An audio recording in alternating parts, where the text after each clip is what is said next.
Welcome to the blank show insert title here.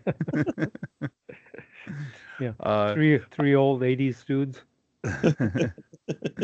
cool. Well, anyways, Yep. I'm Michael. A lot of people know me as Coach K around these parts. Co-host Brad and Doug joining us. If you want to say I'm Doug. something, Yep. I'm the neighbor on the other side of the fence. that's right. And he's a good neighbor as well. Two of my best friends, reality. So we'll be talking music, probably mostly 80s music, that kind of stuff. And uh, like and subscribe if you like the content, I guess. Hmm. So um, I guess first up on the list, we got favorite 80s music memories. Doug, why don't you start us off? I mean, for me, when I think about the '80s and music, it's just how many concerts there were. It seemed like every weekend somebody was Hmm. in town. Sometimes there's multiple bands in town. And then towards the late '80s, you start getting the stacks where you'd have the three bands together, and just and you didn't have to go through all the Ticketmaster crap. You just went down to local Dayton's or Music Around or Music Land, and stand in line and grab a ticket, and it was part of the experience. They sleep in the parking lot Yep. at Dayton's and you try Yep. to get there early enough. But I don't know. A lot of our concerts that we went to were general admission, weren't they? Like Brown County Arena and stuff. So I don't know why we waited to get to them, but maybe some of them had assigned seats. But were you when you grew up, you were near the Twin Cities? Me? Yeah. Yeah. Yeah. So you had probably a lot, even more Oh options. yeah. We basically had, either we're going to drive to Milwaukee, which we hated, at least I did, hated it, or we'd go up to Green Bay. Brown County Arena was where a lot of the big ones were. But um, yeah, so you probably had a lot more options Oh out yeah. here. Yeah, especially I mean, because I lived in the Twin Cities until I was in eighth grade, and then moved to Wisconsin. But we were only 45 minutes away, so it was almost like a displaced Minnesota city. We were a lot closer Twin Cities than you were to Madison or Milwaukee. I bet you my first 7 or 8 concerts were either at Brown County Arena in Green Bay or Alpine Valley. So there weren't a lot of options in terms of where bands were coming to play like Hmm. it's now. But then again, that was, like you said, Doug, the day of arena concerts. You didn't have to get the tickets on the internet. You just went and bought them at a music store or Dayton's or wherever they were being sold. And yeah, they seemed like they were in the $15 to $20 range, especially if they were at the Brown County Arena. Alpine Valley was probably closer to 30. What I miss about those days, because back then they the bands toured to support the record. They got all their money from the record sales, so they didn't have to charge $180 a ticket, because they're not making the majority of money on the tour, whereas now it's the other way around. Mm-hmm. And how about that awesome T-shirt? That T-shirt back in the day would be $20, Hmm. Yeah, no, you it's know, 50 spot. Yep. 50 or $60 for a T-shirt. Yeah, another reason for that is the venue takes half the t-shirt sales. So the band said, well, okay, you guys, instead of us getting $10 for the t-shirt after charging 20, we still want our 20, so we're gonna start charging 40 if that's what you're gonna do. Well, the And lines are still long. I mean, we were just at Hailstorm, and I just jumped up the line just to see if that because I'm collecting the stickers now, if they have any, and none of them did. So, but the line was huge. People were dropping, you know, dropping the money down to get the T-shirts and whatnot. So yeah, this hat cost me $30 for just a bucket hat. So yeah, that's crazy. yeah. Well, what I kind of went like earlier, like when I was a kid, staying up late for Friday night videos. You guys remember Oh, Friday night videos? I the poor remember. Um, poor man's MTV before you yeah, could but afford yeah, cable. we didn't have cable, and until way later. So just staying up and seeing the cool videos and such on Friday nights. And one of my other favorites that I still can hear on like satellite is the Casey Kasem Top 40 Countdown. Mm. Like I looked forward to that every week to see who was number one and all that. And um, to the point where Mark and my brother Mark and I would create our own top 10, you know, countdowns, and we would show each other our top tens. And the only thing I can remember from that time was uh, like 5 out of the 10 were Michael Jackson. The 80s metal scene kind of flipped from Iron Maiden, Ozzy, Judas Priest in the early 80s to when Def Leppard came out and Quiet Riot, Come On Feel the Noise came out, and Motley Crue. That era hmm TV kind of helped launch what the rest of the 80s pretty much was in terms of the, I guess, revisionist history calls it glam metal. We called it heavy metal at the time, but Yeah. Right. yeah. Well, if it's not necessarily just 80s too, but like late 80s, early 90s, Mhm. unwrapping the cassette and the smell of the cassette. I don't know. I enjoyed it. Organizing alphabetically. If I got a AC/DC, that was gonna take a long time to to organize it, but I enjoyed it versus a ZZ Top where I just put it in at the end. But the other thing too is the midnight releases. So the kids, so my kids, looking forward to when this album or song drops on Spotify, and they stay up till midnight. It's like they don't know, how cool it was to hang outside of the record store at midnight, waiting for them to open up so that you can go in and buy the physical Yeah. Use Your Illusion or Metallica tape. Yeah, I mean, and that's another thing I miss about today or about the days is actually always having the physical media. Like my wife always gives me a hard time about quit buying so many CDs. You can find all that on Spotify. It's all online. I'm like, yeah, but I'd like to hold the CD, open up, read the book, read who the band members are thinking, and you know, for The lyrics. guitar players, oh, who they're playing Jackson guitars and supported by Marshall amps and you know Yeah, there was a short time frame there with the downloading it that you could download like some kind of a book jacket or some kind of a PDF file when you bought the album, and I can't say I ever even opened any of those. It was just kind of like, really, this is, if it's not physical, I don't even yeah. want to bother.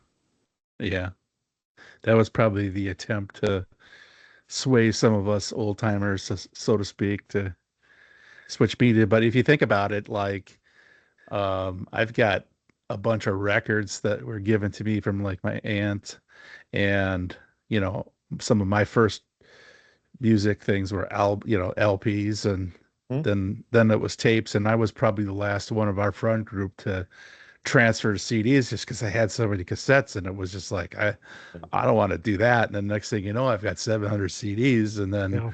then we're talking MP3s and sharing and now downloads. So Yeah, I kind of one of the things I love about Spotify is to creating playlists because I just loved back in the day making burning CDs or making you know compilation cassettes, and those would be all day projects if you wanted to make one cassette, yeah, and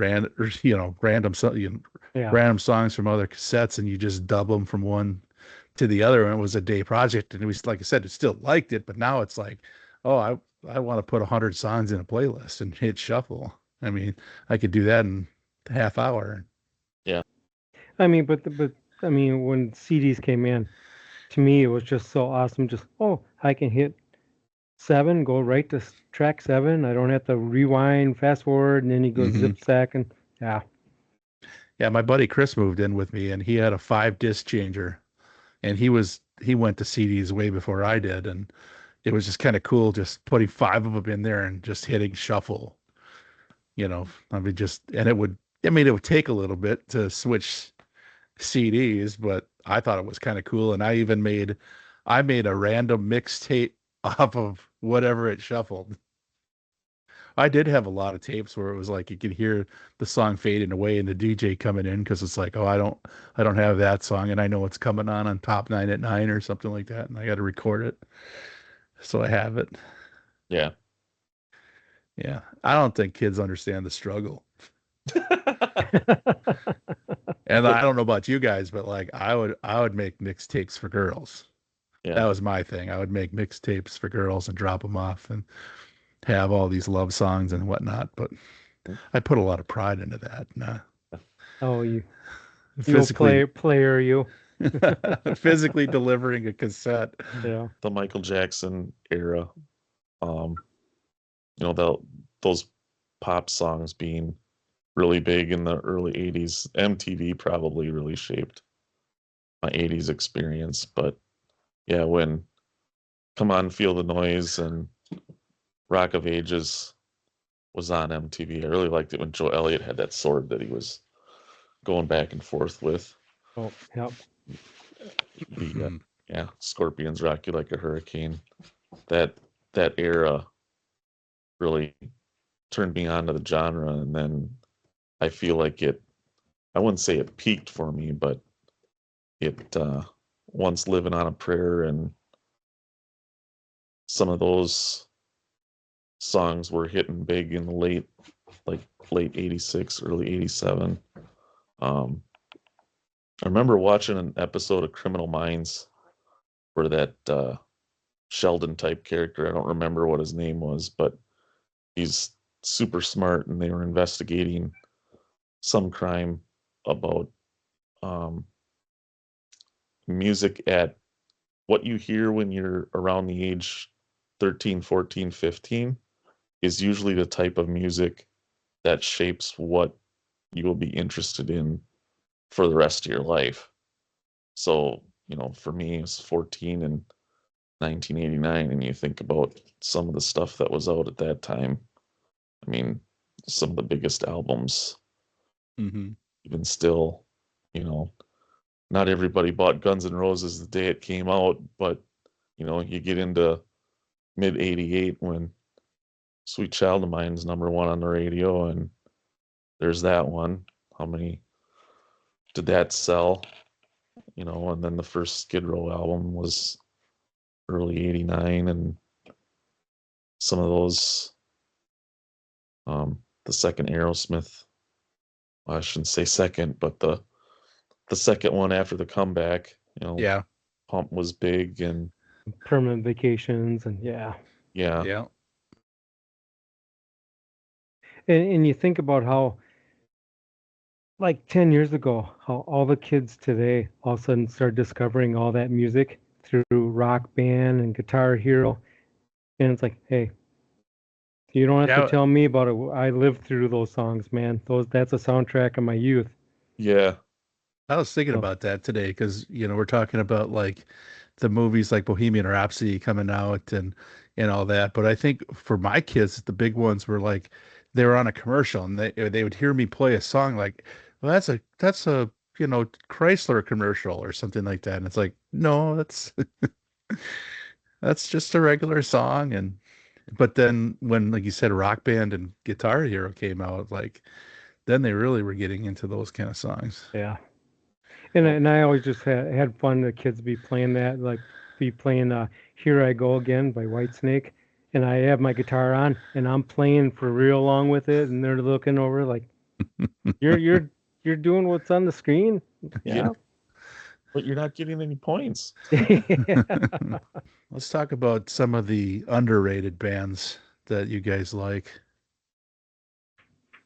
Okay. Go ahead, Mike. Start. What do you got in mind? Well, I jotted down a couple here. First thing when I saw that, first thing that came to mind, and actually I'm wearing the hat, is Blues Traveler, the album 4. Um, I went to go see them in concert, but we got there so late because of the parking situation that we actually only saw like 2 or 3 songs. And so I don't really know how good they are live, but he's probably the best harmonica player, hands down, even better than Billy Joel or anybody else, Bob Dylan, that I know. And like that album 4 for me, like every track was awesome. And my favorite song, he didn't even play that night. And I went back on set list to see if they played that song, and it's called Just Wait. And that's one of my top 5 songs of all time, is off of that album. So after we went to that concert, then I just played the album again. It's like I can't skip any of these songs. So that's the first one that came to mind. I know it's not really 80s era, kind of an offshoot of that. If you go back to the 80s slash early 90s, I think the two bands that stick out to me were Ugly Kid Joe, and that was kind of like at the tail end. But I've listened to some more recent albums of theirs, and they're still pretty good. Mhm. So they would still kind of fit in that era back then. And I don't know if they were really, they kind of make fun of like the glam metal era, like in a few of their songs.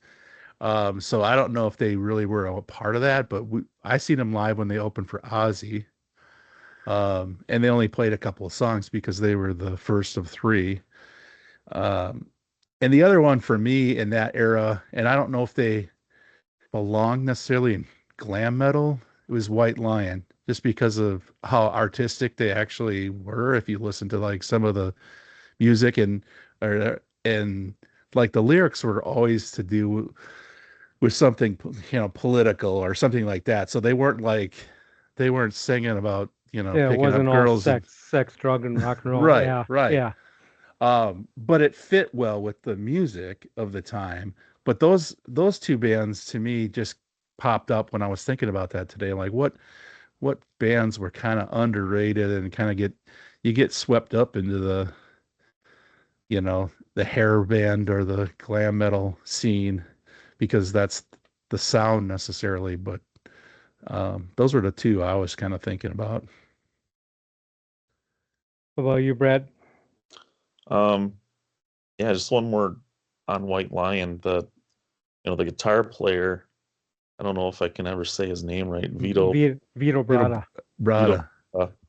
He drew some Eddie comparisons in terms of his technique and his style of playing. I think he had to retire early to either take care of some family members that were sick, and Yeah. but yeah, the singer's still touring and playing those songs, and they're I think they did kind of fit into that era, probably because they they hit it big right around the same time as Mhm. White Snake and Great White, and everybody's like, okay, Yeah. Okay, you're a white animal. One of my favorite stories about the guys in White Lion is, so Carol and I have Till Death Do Us Part. We played that at our wedding ceremony, in the church ceremony. It was yeah, during the lighting candle portion, and for the program, the pastor needed us to say put in there who's the songwriters. I mean, I guess legally they have to do that or whatever. And so it's Mike Tramp, Vito Bratta. Yeah. And it's like she kind of gave us a look, but it's Well, it's like, too bad you could have used his actual real last name is Trampano with oh, that's right. yeah. So it's too Oh, bad where you is he didn't. from? Is it Sweden or what? Denmark, I believe. Denmark? One of those? Yeah, yeah, one. Yeah. Yeah, I don't think I even seen them live at all. yeah, And Vito was so good. There's a story that Sharon Osbourne actually asked him to join Ozzy's band right before they got Zach, but he turned it down because one of the stipulations, she said he had to change his last name. His last name was too ethnic, Oh, and he's jeez. like, "F you, no." So well, by then he might have seen the writing on the wall that you really only get a couple albums with Ozzy. You're not allowed to get too big. You're yeah, and So you either die or move on or what? Sharon's gonna get rid of you before you get, you know, So you you're think Sharon had something to do with Randy Rhoads? not Randy Rhoads. It's just wasn't gonna he wasn't gonna be playing for Ozzy for the next 10 years anyway. he was almost already too good. Yeah. He would have been able to go and, well, like Zach Wild, go start his own band and do do his own thing. But I think a couple of the bands from that late '80s era, one would be the one hanging on the wall behind you. Those first two Junkyard albums Oh were, yeah, I was thinking about that today too. yeah, those were pretty good, and they didn't really get a lot of fanfare, which is too bad. And then the other one that I really liked was King's X. They had a little bit of success with the song Black Flag, but that was right after grunge hit, and I don't think that they got, you know, a lot of support from record companies.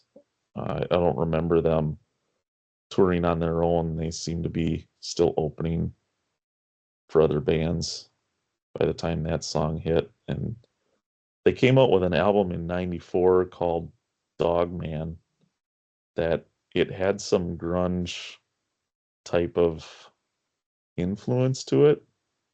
But compared to some of the other bands like Dokken and Def Leppard that put out albums in the mid '90s where they were kind of going away from their original sound to try and cater to what the music scene was at that time, it didn't work. But for King's X, that album that came out in '94 is one of my favorite releases by them. Yeah, and there were four different album covers that were all different colors. Um, but And so you had to buy all four for your collection. if you wanted to display it that way, and you were crazy enough to buy the same disc four times, sure. Well, they know some of us were probably that crazy, right? Yeah. Speaking of buying multiple copies, I know once Skid Row released Slave to the Grind, there was one copy with that had the sticker on it, and there was another copy that didn't because it had a different song. Oh yeah, Oh. yeah, yeah. Here's Yep. Dick versus Get the Yeah, Fuck Up. yeah. Yeah. I end my playlist, my Skid Row set list playlist with that song. Yeah, Have them come back on for the second encore. Say like, "What are you still doing here? Get the f out." yeah. I wanted to ask you when we're talking about underrated bands, both of you guys, what are your thoughts on Scorpions? Because they were a '70s band that stayed with it, really hit it like you said with Rocky like a hurricane, then really hit with Winds of Change, and then they still keep making albums. Like I think they just released one, and some of the songs on these albums are pretty good. So would you put them in the underrated category? I mean, because they did get props a couple of different times, but I don't know if they ever like hit I it always as thought big. they were properly rated. I thought they were Yeah, given enough props. Yeah. And yeah, huge band. and Yeah, they're still touring. they are. They remind me a little bit of Queen, where they probably get more worldwide attention than they do in the States. In the States, I think it was pretty much, well, they switched, I think, record companies with Love Drive, those ones in the '70s. I The think when, Mercury.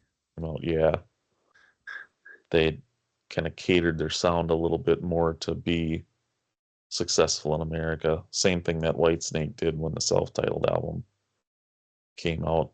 They kind of tweaked their sound a little bit to make it a little bigger, a little bit more arena friendly. You guys have heard the original version of "Here I Go Again"? Yeah. They'll play that on the radio, and it's just so bad. I can't, like a hobo, like Yeah. it Oh, just I was just gonna say that. Yeah. I was it like, just what doesn't. was he thinking with that lyric? It just doesn't. He obviously thought it was bad enough to change it when they re-released it, but the '87 version is so good. And then I don't know why the radio station will play the old version once in a while, and because you get into it, it's like a hobo, like oh, so bad. So you guys think Scorpions are probably rated well? I just always thought they were one of my favorite bands. When I was younger, they're never like my top favorite, but like I could listen to their old stuff. I could listen to their new stuff. It's kind of like Aerosmith, you know, like I could listen to every era of both of those bands. Yeah, I mean, to me, they were always in the top three. To me, Yeah. it was like Dokken was always number one, and then White Lion, and then Scorpions, and maybe Scorpions slash Def Leppard, kind of tied. So who would you think would be the underrated bands of that you were liking other than Well, White Lion? I mean, when I'm listening to my songs and the ones I go back to, I listen to a lot of Babylon AD. I just love everything they do. Another band called Vane. They were good. Dangerous Toys. I was just listening to that on the way home tonight.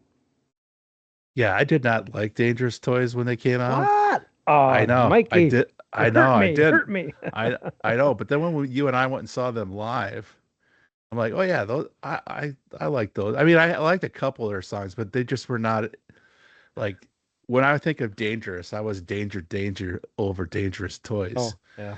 But yeah, I didn't really care for them other uh they did the cover Feel Like Making Love. That was good.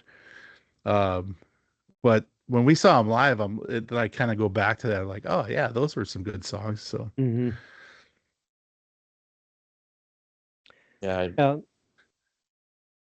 was ahead. gonna say I remember liking the first Dangerous Toys album, but really loving the second one. That one, almost every song on that one, I really liked. so bands that exceeded your expectations live. Hmm. Well, you're thinking I'll just go.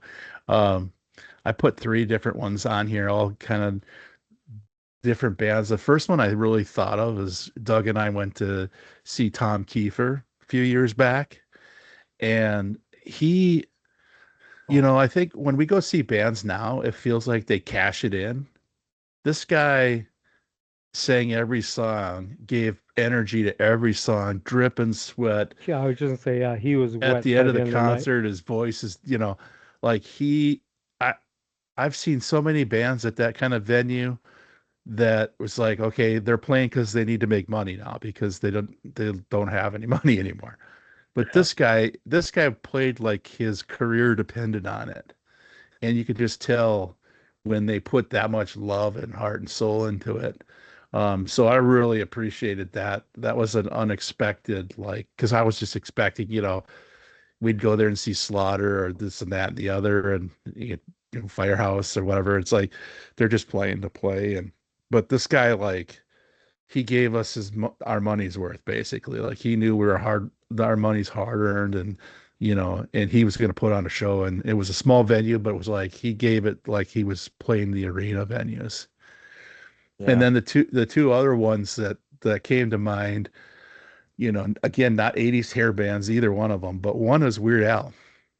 Like Weird Al just kind of every generation he keeps reinventing himself because he can with parodies. But as far as live performances, like I just saw him this summer, and he again put everything into it. Like the music, the stage presence, and the costumes, just everything.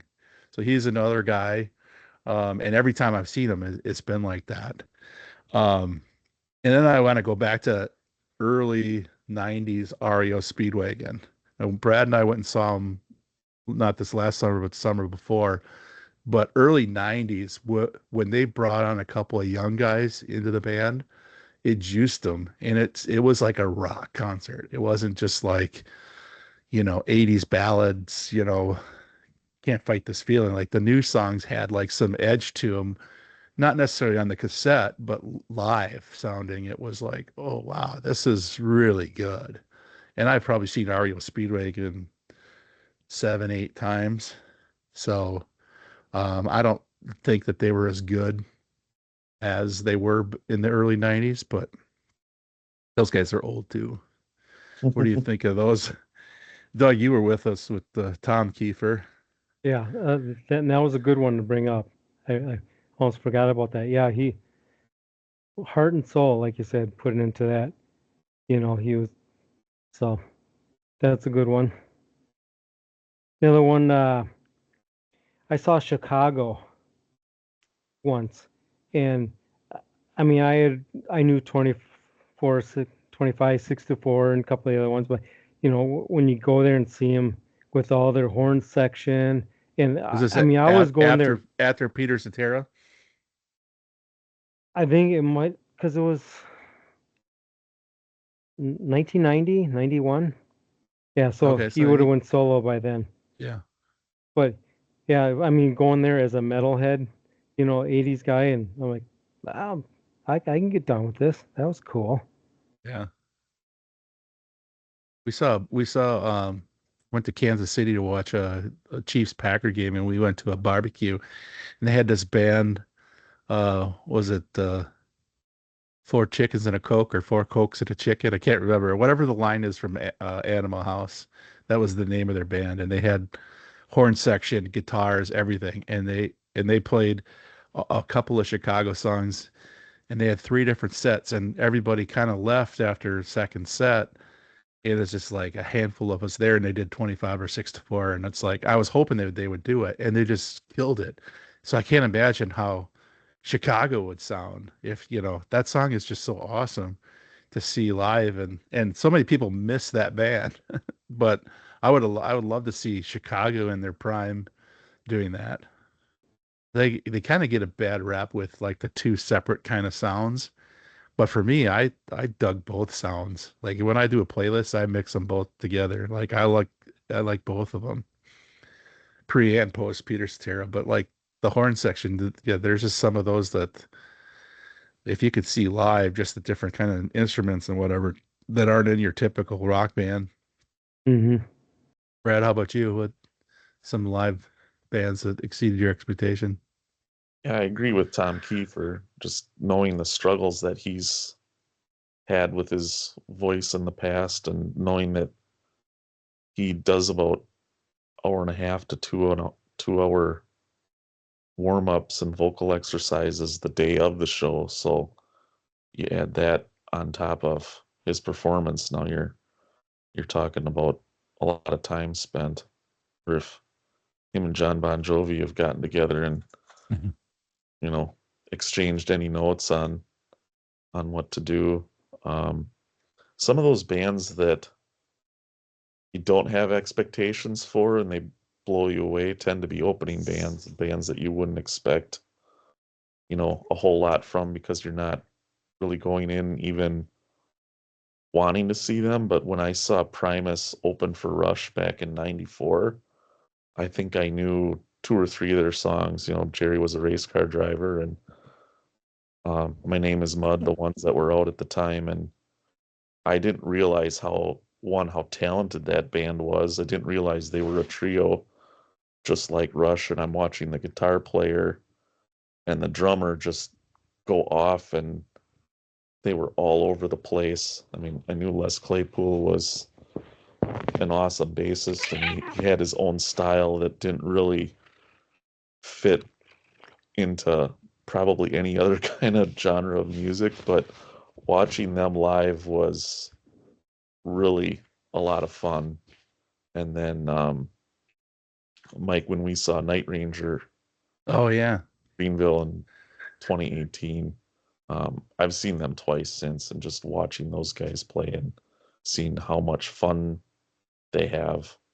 Um, they're a band that I would go and see every time they come in the area. They're just their musicianship is top notch. You've got a drummer that's sings lead. You've got a guitar player that's out there smiling at the audience the whole time. He's just playing these intricate, amazing riffs. He's not even looking down at the neck. He's just into it, and they're a lot of fun. They laugh and goof around and have a lot of fun on stage. They feel like they're really glad to be there, which gets the crowd into it. And when you see them having fun, it's hard not to appreciate Mhm. have fun back.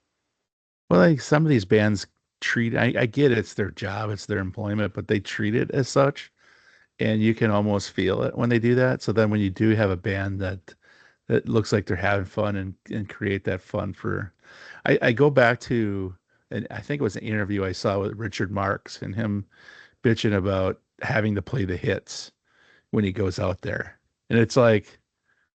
Those are the only reasons those people are there for you, dude. Like I get that, you know, right here waiting for you. Now you got to play it every night, and if you don't really love that song, but I always got mad at artists like that because I thought like, for example, the song that we wrote, "Some Things Are Meant to Be," if that could get out there and be played by the radio, you know, hundred times a day, you know, all over the country, and then you get to play it to an audience and them singing it back to you.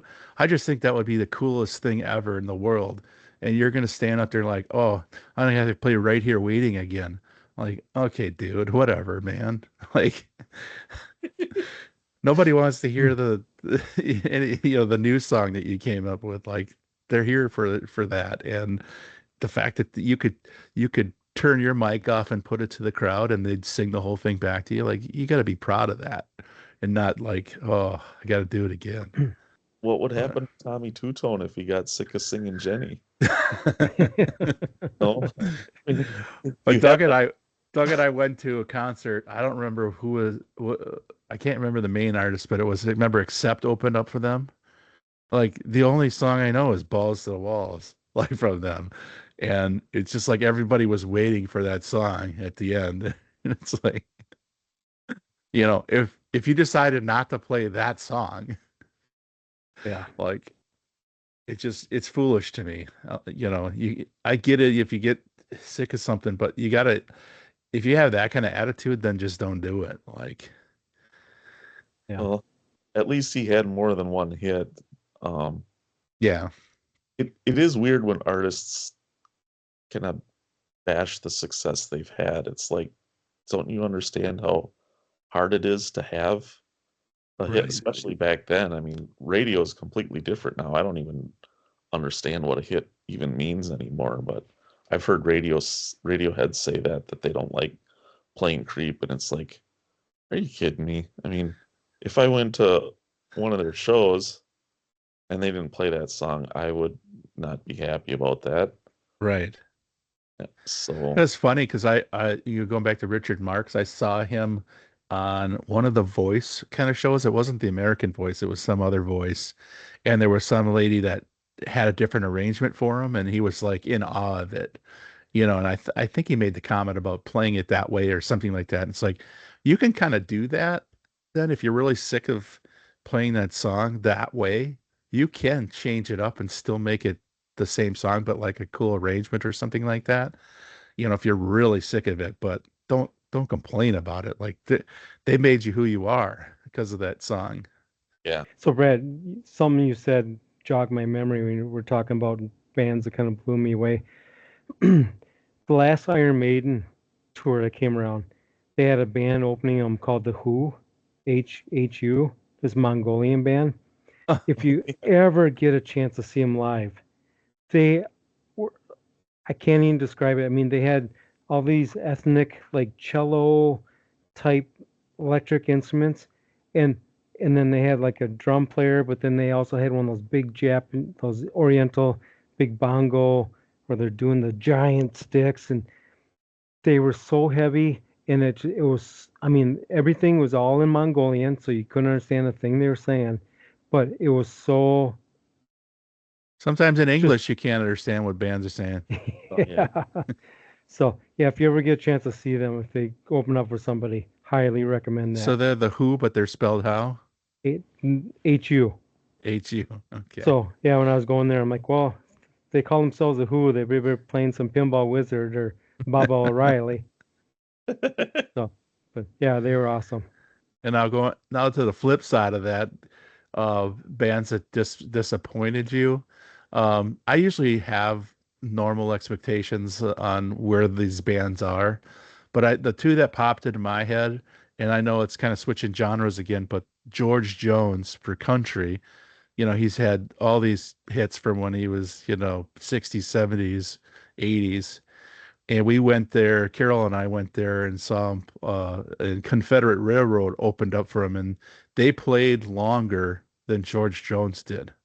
And he was old, but not as old as, as he could be. But like, I think he only played like a half hour and he was done. And it's like, okay, well, that's odd.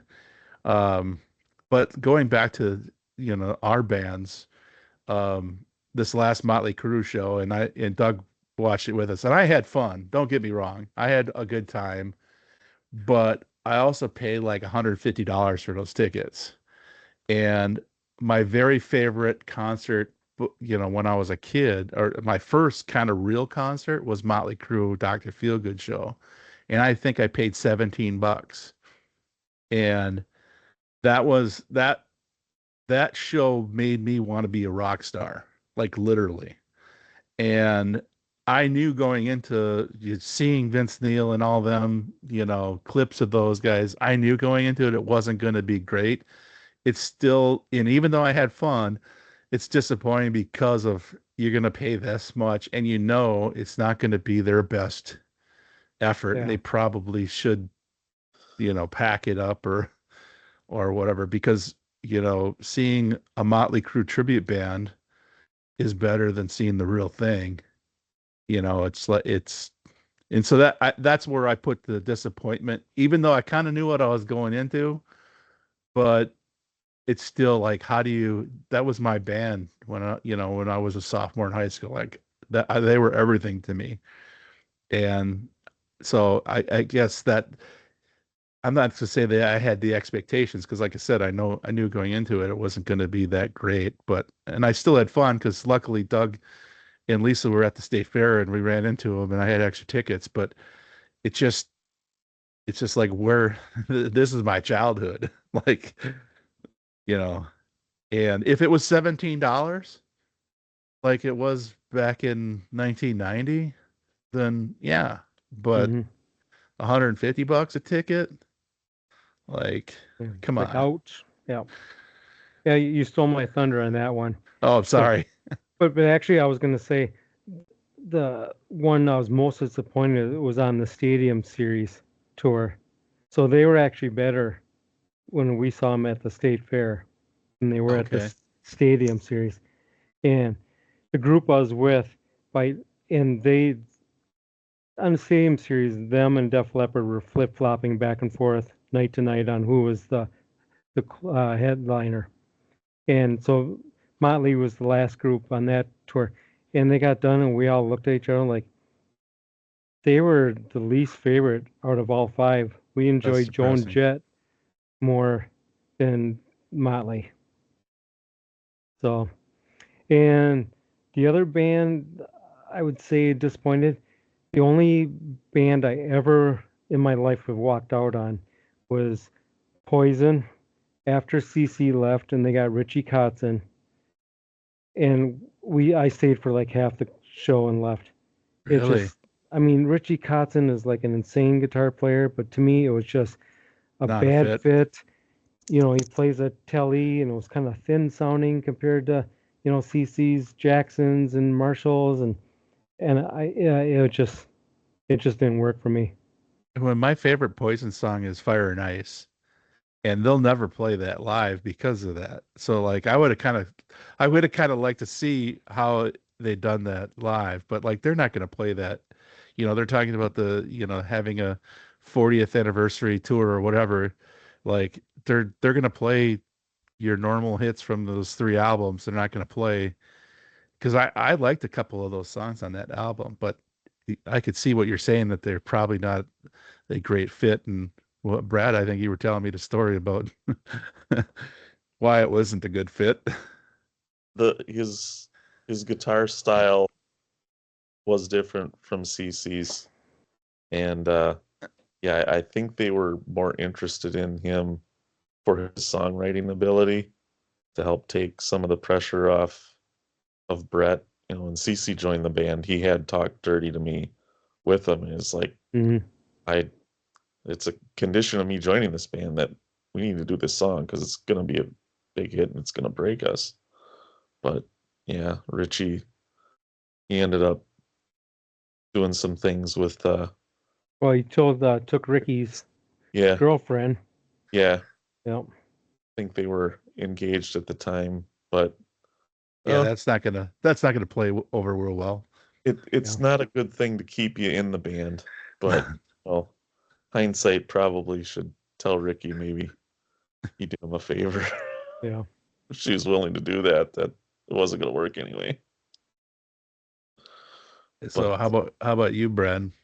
yeah, I did only see Motley Crue the one time, and I thought they were decent. They were better than what I was expecting because of it was on the stadium tour. Because of what I had been hearing, either they had a good night that night, or I was just expecting it to be worse. Whether or not they were using backing tracks for Vince's voice or not, it sounded a little higher to me than what I thought he would sound like. So you never know if you're being Milli Vanilli at a live show or not. Um, but I thought overall their performance was fine. I think the one that I probably was irritated, I would say the most would ironically been that same show that we saw Night Ranger at in 2018 when Bret Michaels was the headliner. Yeah. There were four bands, and Bret Michaels comes on last. He only plays 10 songs, and he's telling us to get our hands up in the air every 5 seconds. And it was, you know, talking about hang out after the show and come up and buy some of our merch. And I think he was only on for what, 45, 50 minutes. Brett Michaels is a businessman, and that I think that's about it. But do you think he was better when we saw him over at Treasure Island? I do. It was louder, for Yeah. sure, which Yeah. bugged me because his opening band was a perfect sound. And I get it. If it's too loud, you're too old. But like, it was ridiculous. Like he cranked it up, and it's like, okay, we're in a small venue. You sound better when it was that volume. And I Hmm. did think the show was better, but Yeah. he's very egotistical. And you're right. Like, I'm not a big you tell me what to do and I do it person. So like if you're gonna tell me to clap or wave your hands back and forth, I just won't do it. And that night at that show, it was just come on now, clap. It's like, no, how about you sing and we enjoy ourselves? Like Yeah. It felt like he was giving us work to do. yeah, and like you said, Night Ranger earlier. I mean, we saw Starship that night and Firehouse, I think, right? And Yeah. like It we had was, a good time. And then at the end of the show, it's like, okay, come on, guys, clap your hands. Let's yeah. go. Greenville. It's like, okay, just play your song. And it's going to be those same 8 to 10 songs. Like you have some other really cool songs that you're just never going to play. So like if you're going to have a 40th anniversary, like what's the point if you're going to just play the hits because they're not going to sound as good as back in the day. Yeah. Well, I think talking about my favorite concert of all time would have to be 1994 Eagles Hell Freezes Over tour, Mm, Alpine Valley. The venue Alpine Valley. I know Brad's gone there. Have you ever gone there, Doug? Alpine Valley. It's like nope. near Milwaukee. Uh, it's such a great venue. It's got stadium seating and then a big hill, and the acoustics are great. Um, the Eagles sang the Eagles songs. They sang Joe Walsh songs, Don Henley songs, Glenn Fry songs. Oh, It was interesting. a great show. The sound was perfect. I think it was the time frame for me was perfect. Um, and I was talking about this with my wife the other day. There was a moment and Brad and my friend Colin and Brad's cousins with Colin, we had a moment together where Don Henley was in the Heart of the Matter song and where it was just like we looked at each other and it was a time frame in our lives. So 1994, it was 1 year out of me getting married. So life has become way better than what it was prior to that. and I know he was going through some stuff, and it was just like we looked at each other while we are singing the Don Henley song, and it was like life's gonna be all right. You know what I mean? It was like it was such a great moment. It's like whenever I hear that song, it's great because then I can think of Colin, and he passed on how many years ago now, Brad? It's going to be 7 years. Yeah. So I mean, once you grow old and you move away and you don't talk to each other that much anymore, it's like, you look back at some of the really good times. But so I'll always have that. And I think the timing of it and because everybody was still alive in the Eagles, and they were still in their prime. The songs were great, even the new songs, and the venue. So it was just like everything all at once, just perfect for me for a concert. So I think that's where I'd always lean to as my favorite. Probably the best show I ever been to. I saw the Monsters of the Rock tour, Oh, with and the with Scorpions and Van Halen Scorpions, Van and Halen, Metallica. Metallica, Wow. Dokken before they broke up, and Kingdom Come. Yeah. So Okay. that was a great show Where were they playing? at the Metrodome. Okay. How was the acoustics there? Because the new stadium, the two concerts I've been to, Yeah. the acoustics aren't that great. No, since the Metrodome was round, Yeah. it was good. It Yeah. was, yeah. When And the they the designed, Teflon, does it bounce off the Teflon? kind of reverberates up there for a while. Yeah, yeah, it was good. Yeah, that It would was have a been cool to lot see. better of a concert venue than it was a baseball stadium. Yeah. Yeah, it was the first time I went to a Twins game when I don't even know if we already lived here, or if we just were visiting, and Carol's brother took me up, and like I was like falling asleep because it felt like a video game. It just didn't seem real to me watching a baseball game in a football stadium. But Yeah. so what year was that? 85, 86? No, no, maybe 88, 87, Oh, It, something think that like it's late. yeah. it, Okay, so was it Justice for All? Metallica? Might have been. it came out. I think I don't know if the tour was over, but And Justice for All came out toward the end of that tour. I think Okay. Because so. then they Yeah, went from like, well, they were still popular with their, you know, people, they were but able to get Master of Puppets a platinum certification by just touring, and then one was their yeah, first. yeah, and then they just And skyrocketed. yeah, So that Yeah, would and have been kind then of cool to hear them play some of the Justice for All songs before they came out. I'm assuming they played a couple of those. yeah, just a couple. That was a good show. So and that was the tour right before Dokken broke up. So they were touring for Back for the Attack. But and as much flack as they get, for trying to be a Led Zeppelin knockoff, Kingdom Come was actually a real good band. They were good. I liked Yeah. them. So were they the first band that played? Yeah. So they were a band playing at like 3 in the afternoon. People still trying to get to their seats, and Yeah. half the stadium still at the merch tables, and that's another one where been to so many shows they start to blend together.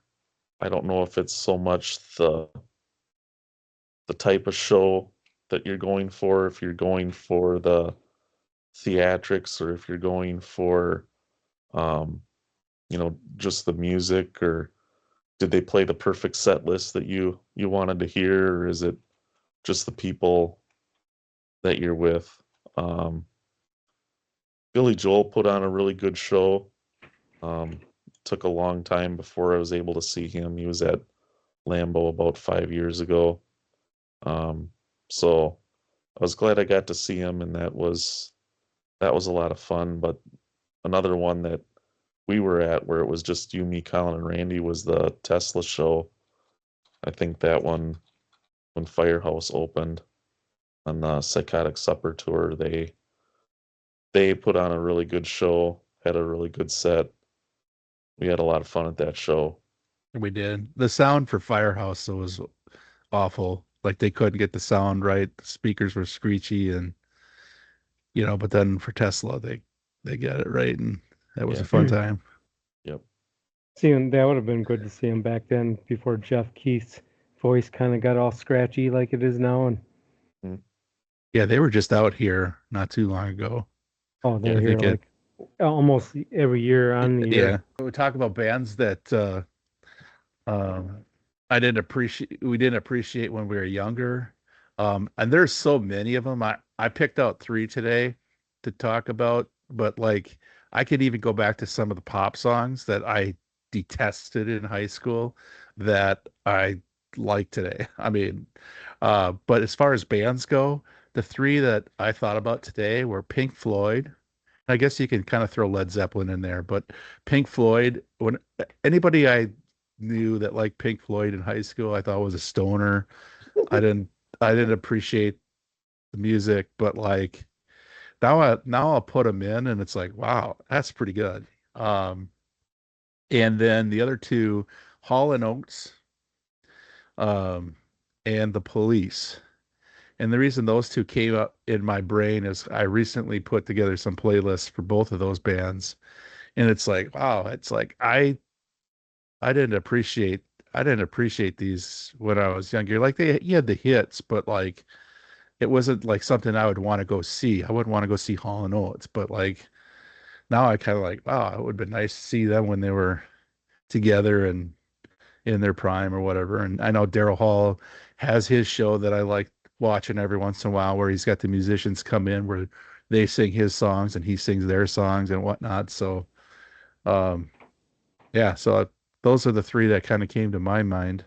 Yeah, for me, the one band that I appreciate now more than I did back in the day would have to be Duran Duran. I That's mean, a good back one. in in the early '80s, okay, and I'm listening to Metal Health, Pyromania, and then okay, Duran Duran. Okay, this is kind of like fashion pop, And I mean, I liked Hungry Like the Wolf, you know, but now listening to their songs, I mean, talk about top-notch musicians. I mean, keyboard player, bass player is insane, and just wow, that's one I've When did Ordinary World and Come Undone come out? Because those two I love I from couldn't tell Duran you. Duran. But yeah, I would think of them as like the 80s pop band, but they really weren't. Yeah, Yeah. so that's probably the biggest one for me. Yeah. Yeah, when I think back to a lot of those bands in the 80s, um, MTV was kind of that driver for some of those bands. Um, but some of the ones that weren't getting as much play, but I thought were pretty talented that I've listened to more recently than back then. Um, Dio would have been one of them that I probably didn't listen to a whole lot in the 80s or 90s and kind of rediscovered a lot of the stuff that he did with Holy Diver and um, even the two Black Sabbath albums. There's some really good stuff on there. Um, some of the Rainbow stuff with Richie Blackmore. Um, he had quite a career. A couple of the other metal bands of the 80s that I didn't listen to a ton at the time were Tora Tora. Mm, That first album was pretty good, yeah, and I don't think I appreciated it back then. Um, When another did one, that come out? When did Tora Tora come out? I think it was later. I want to say that was 89. yeah, Okay. right around there. Yeah. And Yeah, what that was was the other Yeah, one? um Taquito. They they were another one that probably sound a little bit like Trickster, Okay.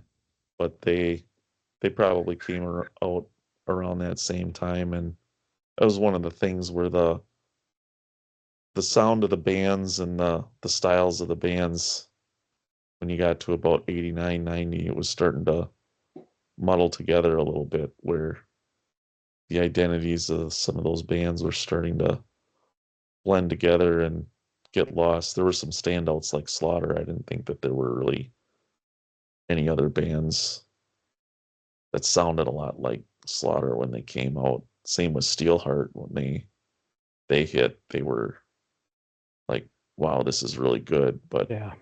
So then you it think just, they're just victims of the industry plugging out the same kind of sounds, or was it they're trying to be copycats, to some of the bigger ones? Hey, I want to be kind of like that. I look at some of the early songs that I wrote for Black Widow, and it's like, okay, I could see where I got influenced when they were really stupid.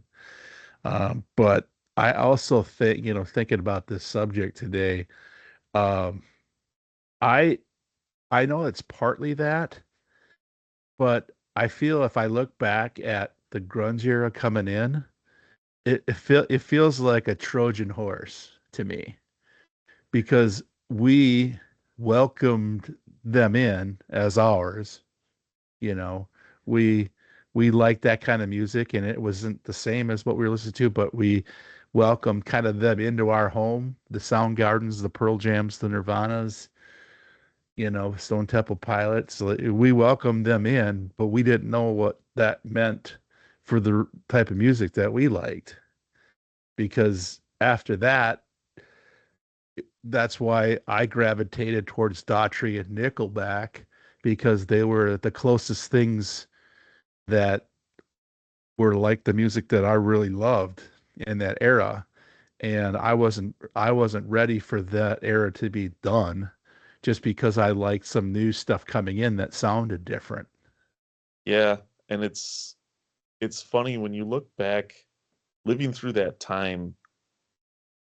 I didn't realize grunge was going to take what had been super popular for the last 7, 8, 9 years in a row. I mean, if you think about it, it is probably the longest streak of a genre of music being popular, you know, probably going all the way back to the 60s. I mean, MTV made that as big as it was, and it really hasn't been duplicated since. But I think when grunge came along, um, I mean, there were bands, grunge bands opening for heavy metal bands even into the early 90s. Like they didn't know what to do with them, or they didn't really recognize this as a different type of sound yet. I think the record companies saw what happened with Nirvana and said, "Oh, we need to start looking for this sound." But that also means this money that we're going to shell out to these other bands that we've been supporting, we're going to tell them, you guys want to go out on tour, you're paying for it yourselves. We're not giving you any money. So instead of going to 10,000 people seat arenas, they're trying to play in arenas that only have 1,500 people in them. And they just, it kind of vanished and went kaput.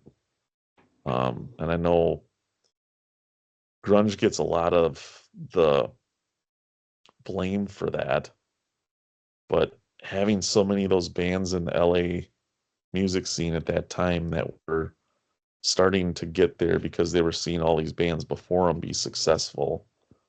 They were starting to copycat each other, and some of the quality of the music for some of those bands was starting to go south a little bit in the early 90s. Um, so they kind of cannibalized themselves a little bit. Grunge helped push it in a direction, but the other Hmm. one I don't hear a lot get the same type of, you know, blame for that music disappearing that probably shares just as much blame as Nirvana does is Garth Brooks and that crossover country sound that became Hmm. super huge in the 90s. Well, You know, I gravitated towards that because of my wife. So, I still liked some of that metal that was coming out, but yeah. it wasn't as fun, and the new country, you know, kind of was that good times. I remember when Guns N' Roses released Use Your Illusion, those two albums were number one and number two the week they came out, and was expecting that to, be the case for like the next 6, 7, 8 weeks. Those were expected to be huge, and they fell out of the top spot the very following week by Because Garth Garth Thrope. Brooks. Yeah. And, everybody remembers Nirvana being the one that kind of gave that genre the boot, but there was a lot of blame to go around. Yeah. Of course, Guns N' Roses was kind of yanking our chain at the time because those albums should have been released in June when Hmm.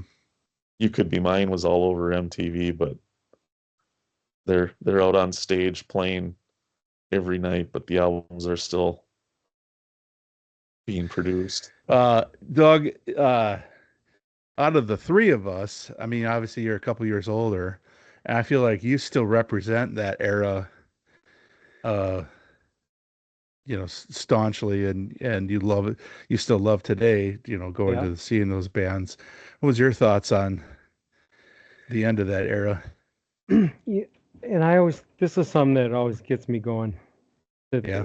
The transit, and it's really too bad it couldn't have coexisted together. Because there's plenty. I mean, I've heard plenty of interviews with like Winger and Firehouse, and they're like, "Oh, we loved Nirvana. We loved all that. It was so fresh. It was so new and different, you know." And like Stone Gossard from Pearl Jam, he said in interviews, "Oh, I loved hair metal. I was down heavy metal, all this stuff. I loved it." But and to me, it was like the record producers. They just, Nirvana came and every record label, oh, we gotta go out to Seattle. We need our Nirvana. And like Warrant would have interviews where they talk about, oh, they were, you know, front and center of, Geffen Records or wherever they're on. They said as soon as Nirvana came and we'd call the office there to talk to the R&D, and they're like, nope, we don't have time for you. They said our posters were down and they wouldn't return our calls, and it's just like night and day. But and then the other part of it is, like Brad was saying, there were so many bands that got signed. It's like if you were a club band and you wrote one good song, okay, we'll sign you a record deal. You might Hmm. not have been able to, the rest of the record would have been fillers, and that was your one, But there were so many bands that were like that. Yeah, it did get oversaturated, you Yeah, I know. was thinking of the dilution of that, like, and every once in a while, and Doug will probably laugh, but like if I'm listening to the hairband channel on XM, I'll be like, I have not heard of this band. Or Carol will laugh because of whatever the name of the song is or the name of the band. She was like, that's not real. Like some of the bands that we were talking about, and I'm like, I'll call Doug and he'll Oh, let me know. And he's like, yeah, and this member played for this guy and this, that, and the other. And yeah. it is bands that I've never heard of that maybe aren't obscure, but like it just got so diluted with so many different bands that, you know, Oh yeah, like when you call me or talk about Hardline, you've yes, never heard that. Yeah, yeah. exactly. Oh, one of Neil Sean's spin-off projects. Yeah. That was Hardline, wasn't it? And what was some of the other bands that we would I almost want to play a game show with Carol, like real band name or not, Sleaze Bees, Oh yeah, Sleazebees. Yeah, Nashville Pussy. Yeah, And yeah. then, you'd have to ask her, like, is this a real band name or not? Yeah. And then she'd probably say no to them all, and they probably were all, yes, they were bands. So, Yeah. well, Yeah. some of the sad things about that era, though, is how unhappy a lot of those musicians were and had so many other problems in their life, and how early, you know, those guys are gone Hmm. versus some of the guys that the amount of drugs that the hairband kind of people did and they're still kicking, you know. So I just think it was like, and you can tell in their songs it's like reaching out basically for help, or they didn't like themselves or they didn't like their songs. It was more of their art. And and that's where I think a lot of young people gravitate towards that because they're maybe feeling some of the same thing, versus like maybe us going to see Warrant or Poison and just wanting to escape life and see, have a good time, you know. Yeah. And one of the other things that always gets me is, and I've heard interviews with like Gene Simmons and even George Lynch has said from time to time where they talk about the late 80s, early 90s, you know, and they kind of turn their back on it and diss it. And, oh, it was so over the top and it was all about pyrotechnics and it was all about flash and it wasn't about actual songwriting and everything got, who could play faster, and they start cutting down their own music. And to me, it's like these songs mean th- this is the soundtrack of my youth. These Hmm. songs mean something, and hear them, put them down like that, like they thought it was garbage. I'm like, it wasn't to us. Yeah, I mean, So you still, yeah, love that era. it was over the top, but it was all about fun. It Yeah. wasn't about being depressed. It's you know who could, have the biggest light show, the biggest stage. I mean, for God, you know, Motley Crue had drums hanging upside down and spinning on a roller coaster, and Kiss has the giant cantilever arms that come out halfway across the arena, and so Billy Idol had the blow up doll, yeah. the gigantic blow up Oh, and doll. David Lee Roth got on a surfboard and went all the way over to the audience, you know. So Yeah, I mean, that's fun. That's, those are good memories. Like if you go see a Pearl Jam show, like 30 years from now, what are you gonna remember from that yeah, show? yeah, He's wearing So, flannel. yeah, I yeah, mean, Yeah. Yeah, I agree 100%. They should have been able to coexist. In fact, I almost feel like the members from Guns N' Roses getting together with Scott Weiland and creating Velvet Revolver in 2001 or three, right around the early 2000s. That album, when they, you know, to fuse that sound of Guns N' Roses and Stone Temple Pilots, because Stone Temple Pilots was kind of a tweener grunge band. mhm. They had some songs that you could tell were some Guns N' Roses type influence to it. So that for them to kind of fuse that sound and, you know, coexist within the same band and be a real great album that you could market and should have really been bigger than what it was. Yeah, but it it kind of happened a decade before with disco, right? When disco went south, it yeah. was, Disco and new wave, and yeah, yeah, it went from the biggest thing on the radio to we don't want you anywhere near the radio at all. Pariahs. Yeah. That's, yeah, that's just kind of how that stuff worked back then. Yeah, so if you listen to Motley Crue, what kind of person are you? That kind of thing. Like, well, you were listening to Motley Crue last week too. Like, what? But grunge was short-lived. It was. I mean, I feel like the combination of Kurt Cobain taking his life and Green Day getting Basket Case on the radio was the all right, this stuff is a little too depressing. We need to go Hmm. happy again, but we're not going back to the metal stuff. We're taking it into the punk alternative rock direction. And And that's I think the biggest disappointment thing for me is like when our bands tried to, I say our bands, but like that music tried to like create that sound. And the thing that brings to my mind is you think of after Vince Neil left Motley Crue and he had that first album Exposed, it felt like a Motley Crue album with just different musicians. yeah, And then the following album he tried to do whatever the scene was and it wasn't him and it wasn't good. yeah. So like I know a few other bands tried to do that to stay relevant, and I think the ones that could stick it out. The Bon Jovis, the Aerosmiths, they already had their kind of own sound that didn't need to be backed up by that kind of group, of consumers. So they were able to last it and change, but not change to grunge, but just change a little bit to like how their band was. Yeah, some Yeah. of them were not successful with it at all.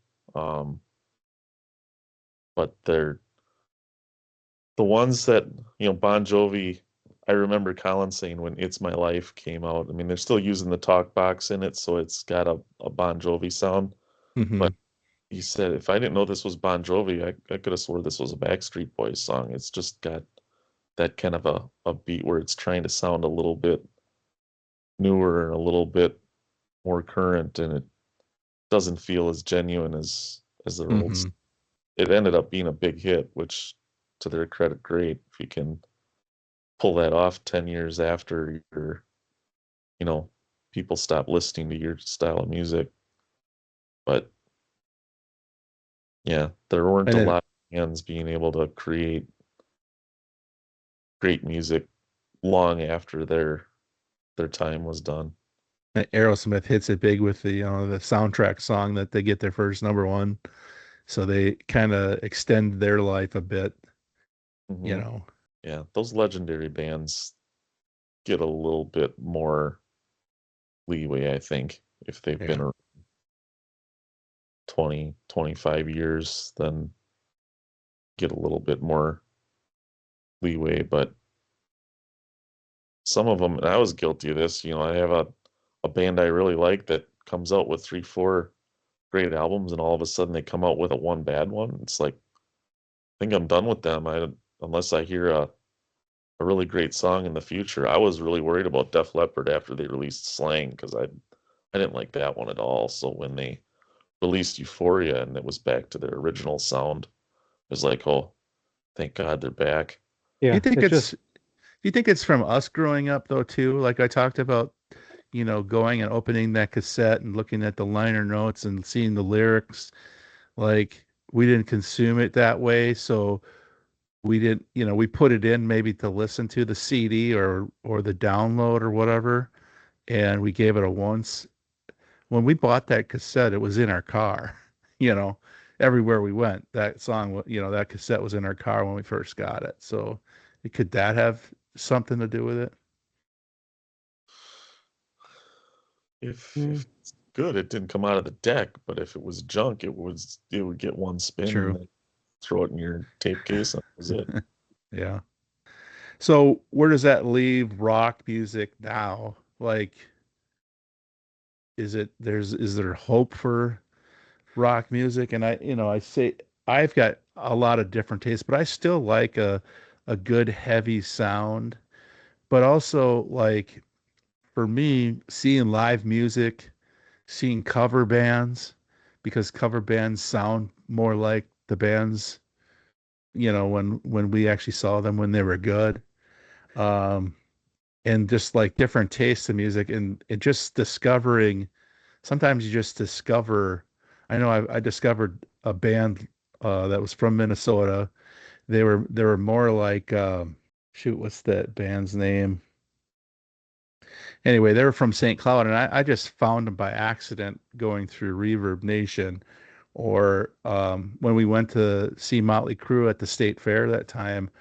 When Carol and I were walking around, we went to one of the side stages, and there was this kid, Ben Goldsmith, and he was phenomenal.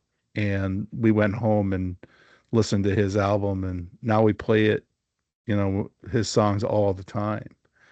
And he's not heavy metal or rock or anything like that, but like I think that's a different way to, like, we're not getting pushed from the record companies on the radio to hear this new band. So it's almost like we have to find it on our own. And I don't know, and I'm sure there's rock music that exists that, we're just maybe too old to get into, but do you see it coming back in any kind of form, or is it just I mean, I think there's bands to me that are still catching my attention. Uh, like like I'll listen to Avenged Sevenfold just as much as I'll listen to like Iron Maiden or Judas Priest. Thinking about in the last 10 years as far as heavy bands, the thing that's changed in that genre of music that turns me off are the bands, they'll have a great guitar player and it's like a great opening to song, and then the Cookie Monster vocals come in, and then I'm like, all right, skip. And it's like that's just, once we get past that and get back to just singing where you can understand what they're saying, it's actual singing and not growling. Or so yeah, there's there's Avenged Sevenfolds and stuff like that, and it's still giving me hope. But you know, and a lot of the newer bands, especially with guys our age, you know, it's not like they're competing with all the other bands that are out now. They got to compete with our Hmm. 80s catalog and 90s catalog. That you got to fight. Show me what you can do. Can you compete with that and hold my attention? So where do you discover the new music that you listen to? Through my kids. Yeah. Yeah, like my two sons will be playing some. Well, they'll get in the car with me and they'll be playing their uh, Spotify playlist, and I'm like, "Oh, that's a cool song. Who is that? Oh, that's Pierce the Veil, or I'm like, "Oh, okay. I never heard that before. That was cool." So Yeah, yeah, Jackson so just before we started, Jackson was playing something. A lot of times when he plays stuff, it's like he wants to share it with me, but a lot of it is just like I can't take that, you know. Either it's the the cussing or and I get it, Guns N' Roses cuss too, but like that was for emphasis or whatever, and not just to cuss. But and there's bands that he likes that there's some that I'll listen to, but like even today he played something and like, oh, that's got some good guitar, and I'll go back and listen to that, you know. But again, it's hard to break into what I want to listen to at the time. Do I want to really, invest into newer music, or and take the time, or go and listen to something that I already know that I like, and there's thousands of songs that I can play yeah, that I already like. Like, do I really have space in my head for something new? But again, if I stumbled onto that band that he was listening to earlier, let's say I saw them at a show, you know, uh, I'd probably be hooked too. But it's just what's going to grab my attention. And we used to work harder to like music and find new music, yeah, than we do now. It's like now it's like, okay, they have to work hard for me, otherwise I've got plenty of music to listen to. yeah. And it's just too bad that today we didn't have a version like MTV was to us back in the 80s, where that's where a lot of the stuff that I found came from, was seeing it on MTV first. And word of mouth. You talk about Guns N' Roses. Our friend Randy came over to my apartment one time, and he's like, you gotta listen to this. And I kind of he put it on, and I'm like, oh wow, what in the heck is this? This is great. But I kind of joked with him right away. I'm like, oh, this is garbage. I took it out. I was gonna throw it out my window. And he's like, what are you talking about? But it was like, first time hearing Guns N' Roses. You know, I just don't have those experiences. And like I said, the songs that he played earlier, I liked them, but it wasn't like, wow, what's this? This is different. Or Smells Like Teen Spirit. This is different. Hmm. you know I don't see those kind of things. And I also hear this music that they listen to, even the pop music. Is that going to be in 30 years when they have their kids and have Guitar Hero or whatever? Are they going to be playing Taylor Swift or Cardi B? you know is that going to be sustainable? Or does that just make me sound old? I mean, I just look at it as like, is Taylor Swift to this generation what Madonna and Cyndi Lauper and artists like that were to us in the 80s. It's just Yeah. every generation has their, pop princesses, and so I'm sure in 20 years the kids today that are Swifties, are going to be still listen to that. That'll be their goldie oldies. But do they have any anthems? Like what's the new generation's anthems? A Rock You Like a Hurricane, Eye of the Tiger, Pour Some Sugar on Me. Like what kind of songs are being played now that you think this is gonna this is gonna last? Or Yeah. maybe I'm not into that new Yeah, see, and that it's hard for me to say era.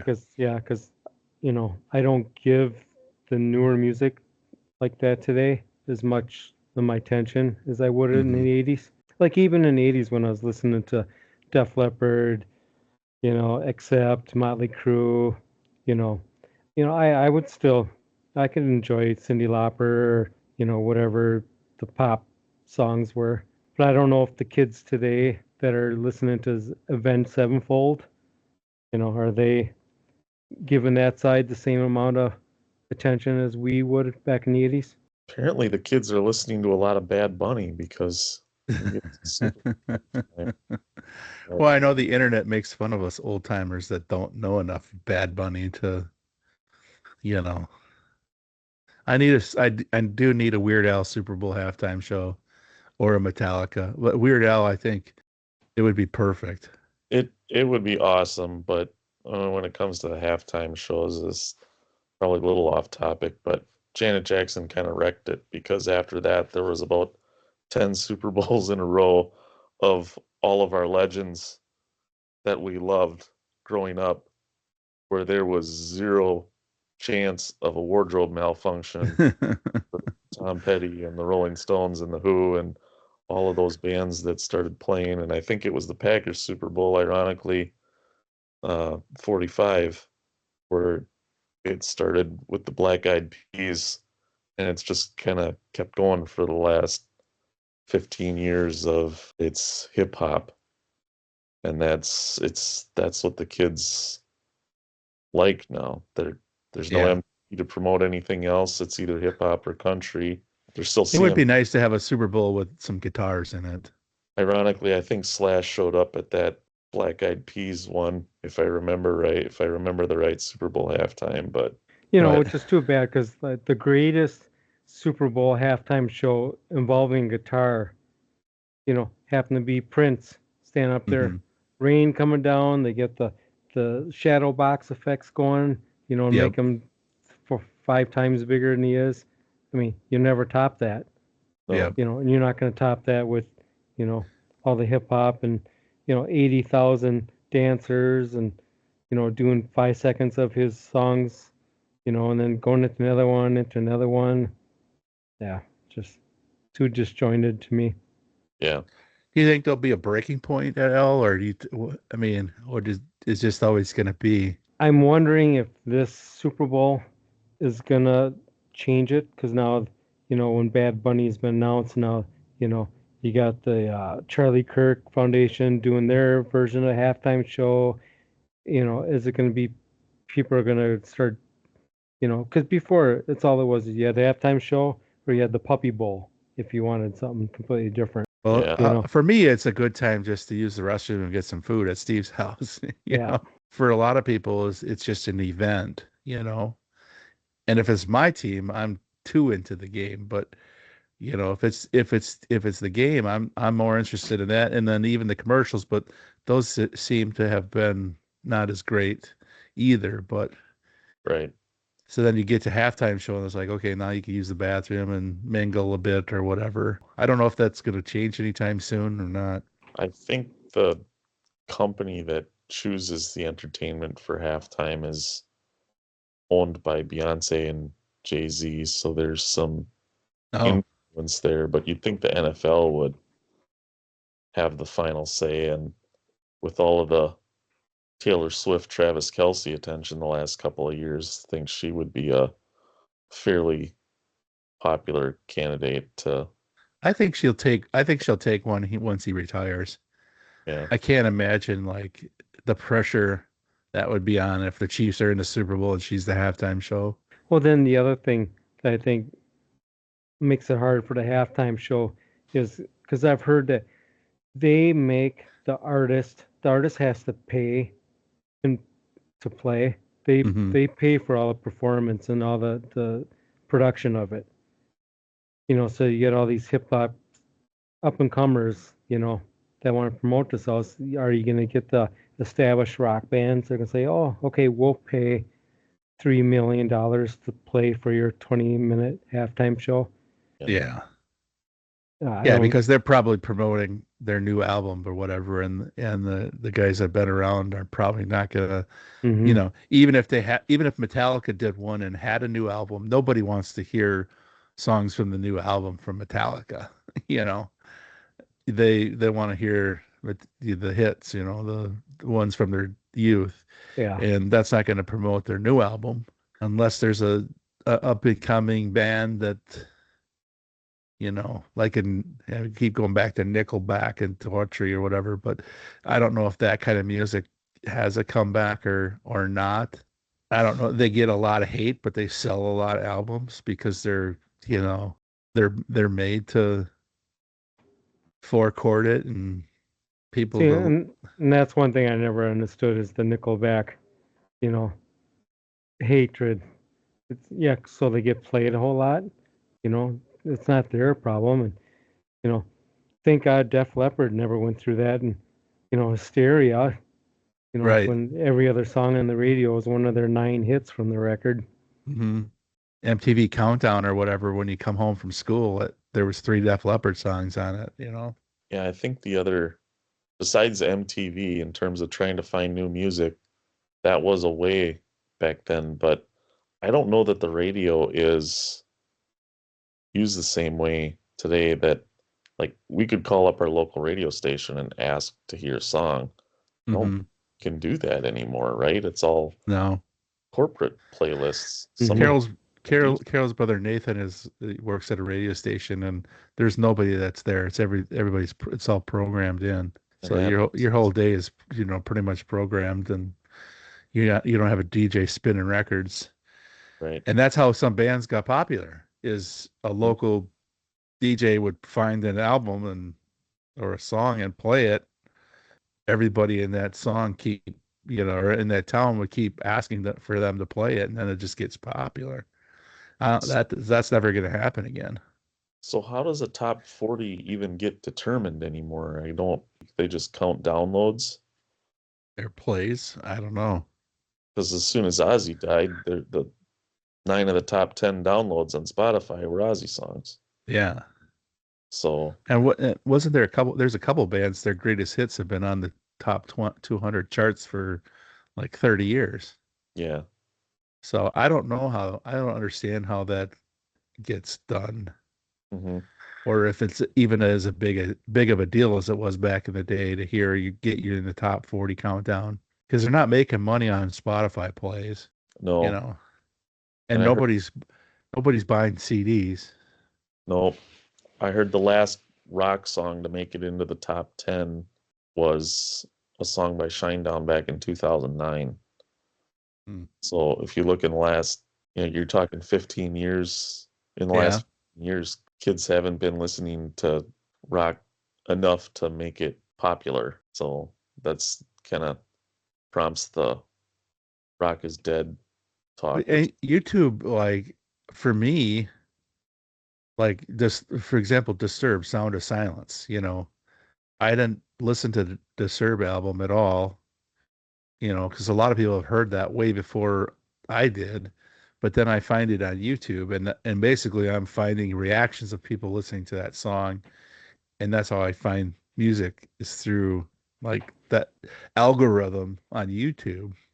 If I get on an algorithm where there's new songs or they're reacting to songs, but a lot of it is reacting to our music, which is kind of cool. Like last night I watched with this British guy with his mom and his sister react to the top song from the 80s from January of 1980 through December of 1989, the top song in each month.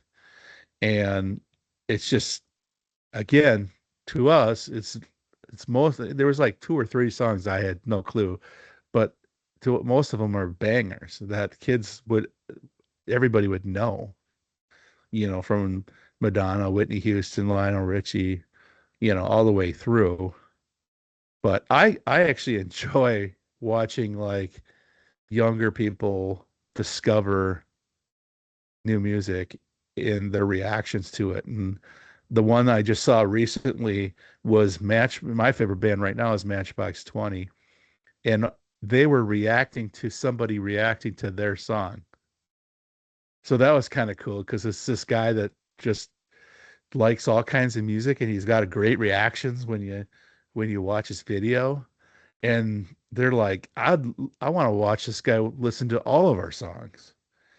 So I think a lot of times that's how young people, find some of the older songs that we listen to.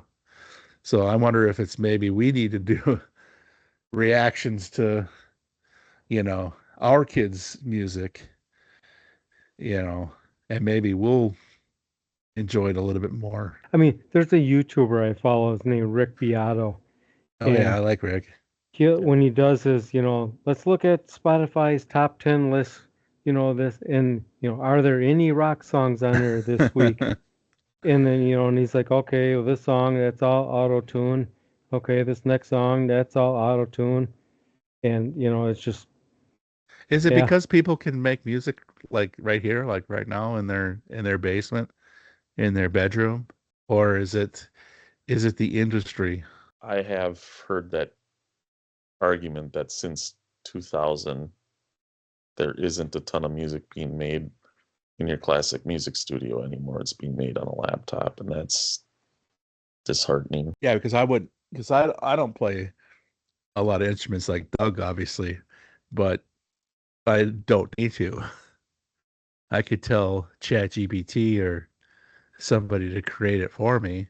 I've Mhm. got the lyrics, or I Right. could get just a box and loop a drum. Yeah, and that's part of what's sad about the way the music industry has changed.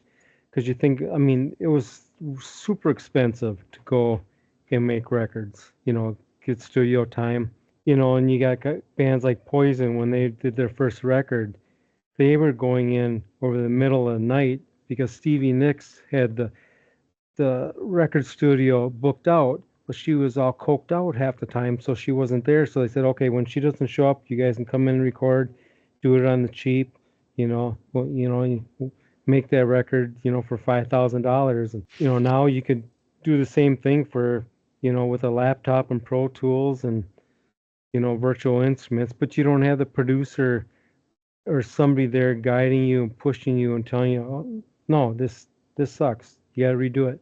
This is Hmm. no good. I don't hear a single hit here. This has got to be redone. That's got to be redone. So it's like the quality control when people are just doing it by themselves and Yeah. you know And they like it. So if they get yeah. enough other people to like it, I don't know if that's sustainable. I do see classic rock being popular with the younger crowd. If we go and we see like Glam Band is really popular in our area and they play all 80s metal songs, it's not just people our age.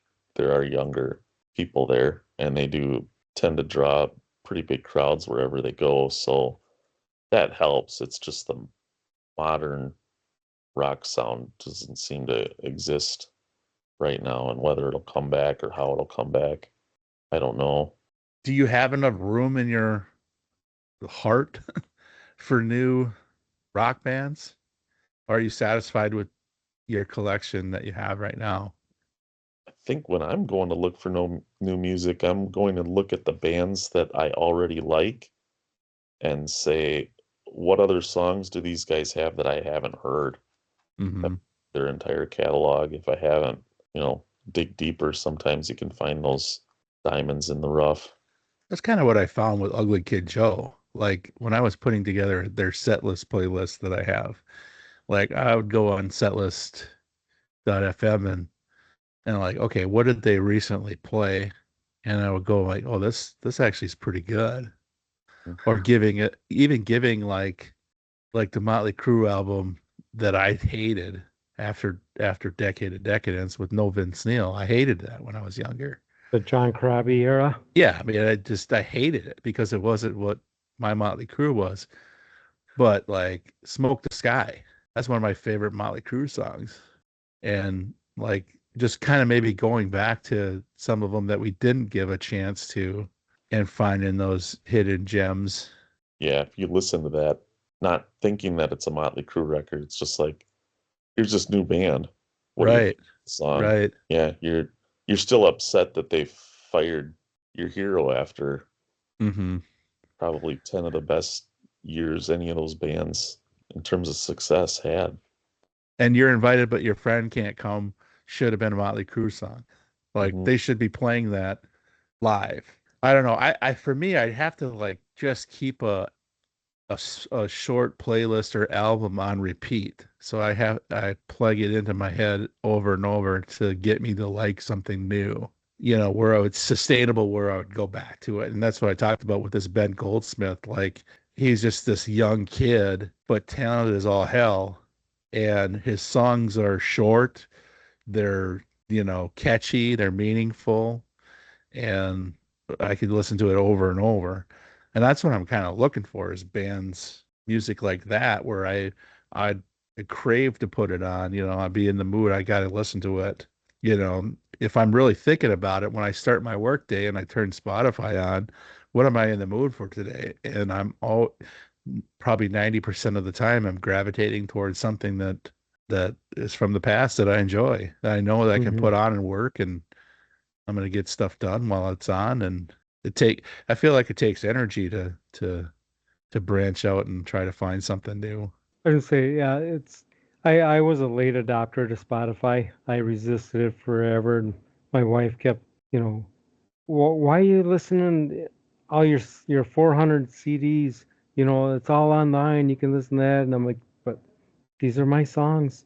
I got to figure out how to adjust it to show me more new music because it's like I'll listen to a few songs. Like yesterday, I was listening to it and it kept going on. I was like, okay, apparently it thinks I'm really in the mood for Sammy Hagar today because every other song is Sammy Hagar, you know, and it wasn't giving to me, anything new, something in that vein, but newer. So, Yeah, I don't think it has the smart. It has that smart shuffle where it throws in songs it thinks you want to listen to based on the ones that you're already listening to. But they do have an opening page that says, here's what we think for new music for you today, or something like that. mm, And I never click on it. Maybe I should. Maybe I should see what it's all about. But a lot of times it's not anything that I would even be interested in. And maybe there is, that we're just not finding it. But for me, there's not a lot of those kind of music that, I want to listen to. Yeah, sometimes there's those bands that we've been listening to for years and years. They'll go and do one of their members will go and do a side project, and when you're scrolling through the music section and you're on like Night Ranger, if you click on Night Ranger, it says bands also like this. There's a band called Skills, which Brad Gillis went and did a one-off album. An album cover even looks like the original Whitesnake self-titled album from '87.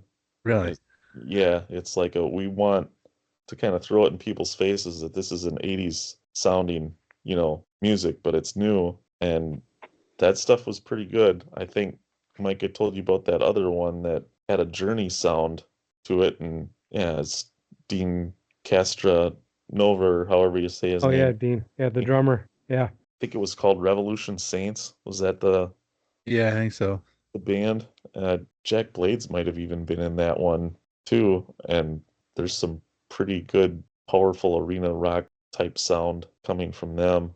Night Ranger's still putting out good music. I think Styx is still putting out good music. There's some bands that, unlike Kiss, where they say we're not going to bother writing new music anymore because when we play that stuff live, that's when people go to the bathroom. But if bands have that creative itch that they need to scratch, I think the last Def Leppard album, not counting the one they did with the symphony, which was a lot of remixes, but that sounded great.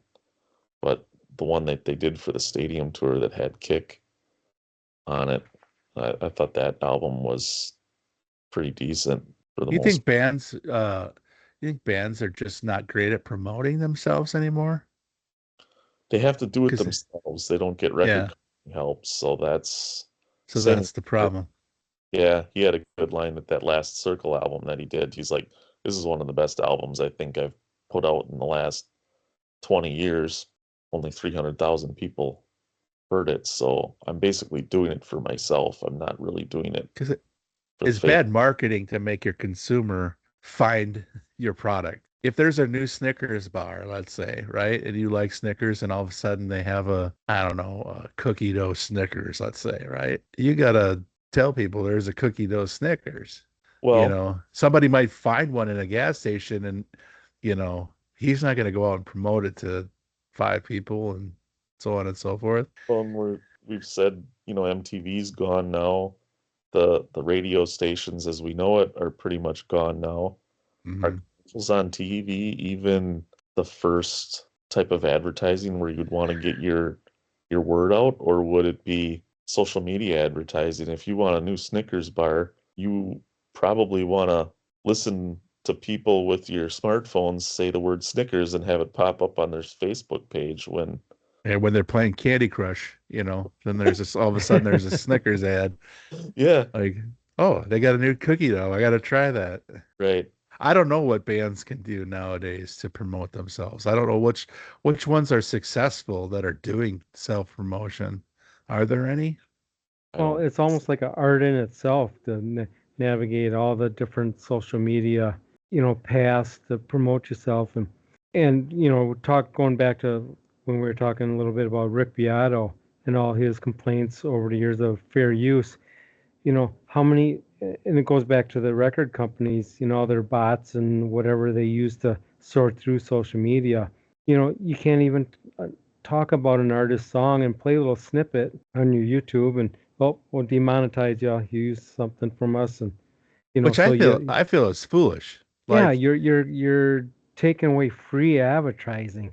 yeah, The more people talking about your product should be like a no-brainer, but I Mhm. if don't you can know. get a YouTube doing a top 10 list of whatever, Professor Rock Guy is one another one that I Yeah. like. If you can get him doing a top 10 playlist, and all of a sudden, you stumble onto that YouTube page and you're hearing that music, you're gonna want to go download it. You want to listen to it on Spotify or Yeah. whatever. And that'd be a good chance for you to promote yourself, but you're cutting off your hand, Hmm. when you're banning people from playing stuff. I never understood that part of the record industry, and demonetizing YouTube and all that, or if you're playing music when you're, on Twitch, let's say. Like, if somebody all of a sudden hears a Journey song and they're a young gamer, let's say, and they're on a Twitch stream, like, oh, what's this song? And they Shazam it or whatever. And I just think that's another acceptable promotion, but you get you know strikes and bans and all that kind of stuff when you use people's music. So I think I think that should have to change. Yeah, it's just a Some kind different of fair mindset. use. Yeah, I'll never get it. You just think it would be common knowledge. The more mouths talking about your product, the better. Yeah. Yeah. I go back to the band when I was younger. Like, I would love it if there was some YouTuber discovering our songs. That would be awesome. Like, I don't get why. I don't know if it's the artists or if it's, the record companies or whatever, but like, if you're talking to Garth Brooks doesn't have his music on Spotify, and there was a lot of bands that were resistant to that. Like, we've already bought your cassette, we've already bought your CD. After you had the CD, we upgraded it to CD. We paid for your iTunes download. Like, you don't need to get any more money from those old songs. Yeah. Yeah. Is You that know, anything to do with his contract or deal that he signed with Walmart or Target or whoever that was to market his stuff, that they're keeping it off of streaming, or is it his I, I yeah. don't know. I don't know if that was before or whatever. I know Prince, and before he died, I mean, he wasn't on any of those either. Mhm. And it's to me, it's foolish because, well, we want our royalties. I'm sorry. We already, like I said, we already bought your cassette. We bought your CD. If you got new music, I can maybe understand that.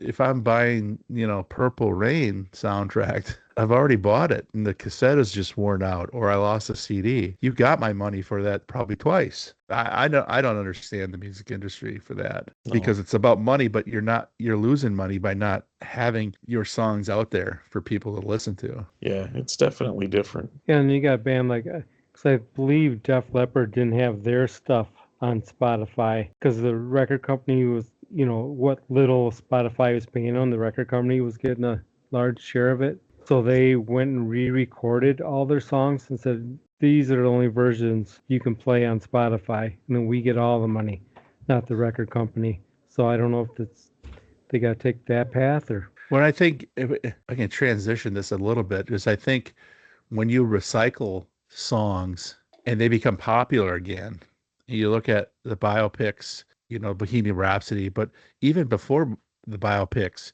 you look at Wayne's World, with Bohemian Rhapsody in there, all of a sudden a resurgence of that and Queen's popular again. And like I said, a biopic comes out and now you're downloading that music again. Mhm. So are these like Freddie Mercury? Is he more popular before he died or after he died? Queen's definitely one of those anomalies where they've had 9 lives almost because yeah, they were big in the States with We Will Rock You and Another One Bites the Dust, but otherwise that was more Europe and England and worldwide they were huge. Of course, Live Aid, that was for the whole world. When they did Wayne's World, I don't think Freddie had even passed yet. The movie came out Hmm. after, but between that and the tribute concert, it kind of gave everybody another look at Queen. And then, yeah, when Bohemian Rhapsody was in the theaters, that they did such a great job with the music and representing the music of Queen in that movie. Watching that in the theater was almost like watching Live Aid all over again. Hmm. Hmm. So it really reinvigorated not just fans who already knew Queen, but brought new fans to Queen. And then The Dirt was kind of an accident where it brought Motley Crue out of retirement and they decided to go back on tour because of the popularity of this. So it makes me wonder, is that an outlet for some of these bands to regain their popularity and speak to a new generation? I don't know how many Bob Dylan albums were sold or downloaded, from a complete unknown, but the Bruce Springsteen one just came out a couple of weeks ago. I'm guessing he's doing okay with that. All right, have you seen that one? I haven't seen that one yet. No. Okay, so I almost want to exclude that one because I feel like that's the anti-biopic Oh, because we saw it and it was basically the most boring part of his life. And like right before Born in the USA, when he exploded, he wants to go in this artistic approach with Nebraska and basically telling the record company that no, this is what I'm going to do. And it's focusing on his depression, which I get it. It's a tough subject, with depression, but you're not gaining any sympathy when you're Bruce Springsteen, hmm you know, and the regular Joe that wants to be artistic and has some kind of depression isn't going to get away with it telling their record company when they hear a Born in the USA, they hear an I'm on Fire that did in the studio. You're not going to get away with, oh, I'm just going to do these melodic, boring songs. And the whole movie was like that. So it was almost like, what makes you not want to reinvent yourself and I'll put out this biopic versus Queen, Bohemian Rhapsody, Yeah. or Elton John, or any of the other ones. Like, you get excited about going and listening to those albums. I feel like they need a good story. I was a little bored with a complete unknown. But I just did, made him look like a jerk for the most part, which he kind of was. But yeah, there was he did a good performance of Bob Dylan. I just wasn't intrigued by the whole folk music versus pop right. thing. It wasn't enough to carry a plot of a full length movie to me. Well, Michael Jackson's coming out next year, right? Or is it the year after? Like, what parts of his life are they going to go into it? Here's the problem I have with some of the biopics is there's such so much content that they have to cover that they cram it all in, and it feels like you're rushed throughout the whole. I mean, if you think of Michael Jackson, the Jackson Five, living in that small, we visited Gary, Indiana, went and saw his house where Mhm. all that whole family lived in that just tiny house. You know, you could have almost a whole movie on that alone. And then you got the Thriller album and the Bad, and then what Vitiligo and the possible kid stuff. Like, there's so much to cover that I Well, don't know if it'll be too rushed or if they're just going to do a section where it's a feel good. that's a good point. I wonder if it would almost be better off as a series than a single movie. I'm hearing rumblings of the Beatles being four separate movies, one from each member's point of view, and it's just kind of like, okay, everybody's going to want to see the John and Paul movies, and then there'll be the select group that wants to see George and poor Ringo's movies. Probably, you know, you're they're probably not going to. Yes, straight to VHS. Yeah, there'll be kids going. Betamax, they'll go straight to Betamax. They want to see Yellow Submarine and Octopus's Garden. But Well, the deal that came out on Disney Plus with their last album, that was what, four separate parts, and they were all intriguing. Just watching those two write music together, and seeing it come together. And I I mean, at a smaller scale, but like I always think about when you came to my house right after a bass lesson, hmm, and I'm like, I've got lyrics to that song. And then showing Randy, and he puts music to it, and then the different drummers that we have, and how it got better and better and better. It's just like, I love that process of writing a song. And now you're watching Lennon and McCartney, the two best probably to ever do it. So that was interesting to me, just hmm, seeing them work together, seeing their minds come together on, hey, I'm bringing this to the table, and I don't have any lyrics to it. And you hear them hum maybe what would have been their lyrics. I'm like, that's horrible. But then the end product, yeah, and just seeing those two work together, and then George Harrison's no schlup himself. And I right. think Ringo is probably the most underrated drummer Mhm. ever. But just seeing them write music together, that's interesting to me versus, you know, what kind of biopic would you do for them that we wouldn't? Yeah, I think if they did like a Guns N' Roses or a Def Leppard one, it would probably fall a little bit more in line with the Dirt. Oh, the Necessarily, Def Leppard one was good. I don't know if you guys seen that. is it the one that they did The, about 20 some years ago? yeah, it's called Hysteria, the Def Leppard story. It's Okay, Was about it going different? Was from, it actors? yeah, Okay, I but it don't was think I. going through the Muttling, the High and Dry, and Pyromania. And right at the very end was when Rick Allen rolled and lost his arm, and then they show the process how he figures out he can play electronic kit, and then right as Hysteria drops, that's where the story ends. But it oh, was good. so that was before Steve Clark died. So Yeah.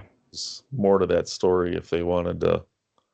So and that was kind of the highlight at the end of them was watching Steve Clark kind of fall apart Uh, and everybody kind of, dude, what's wrong with you?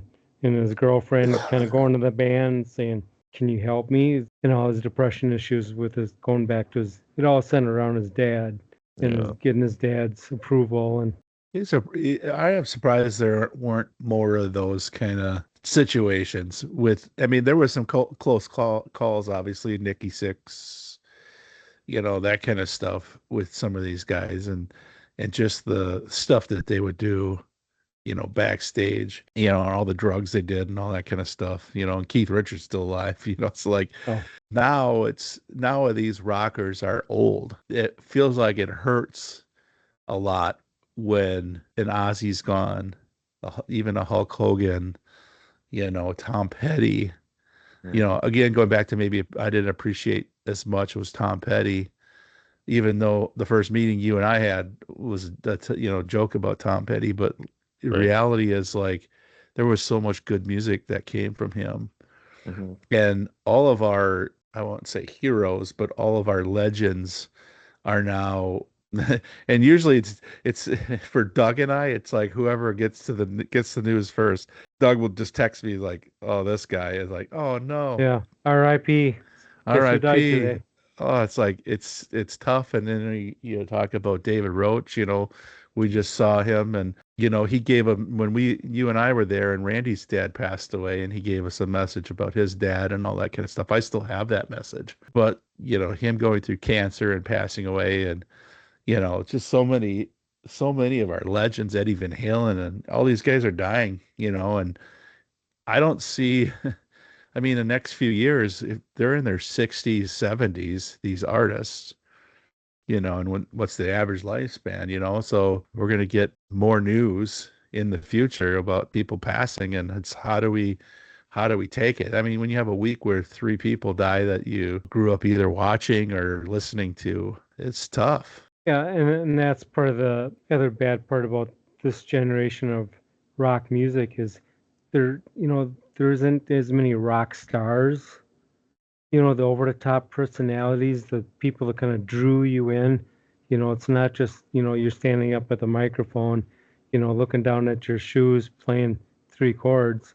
It was Hmm. the entertainers, and in addition being musicians, the David Lee Roths and, but there isn't, it's hard to come by those kind of personalities anymore, Hmm. seems like. Yeah, now that Ozzy's gone, there isn't another Ozzy. He Right. was one of a kind, and there wasn't anybody else like him. So once he's gone, he's gone. What, and not to be morbid, but like what's an artist either that has really kind of like made you think, or one that once they do go, it's going to be tough.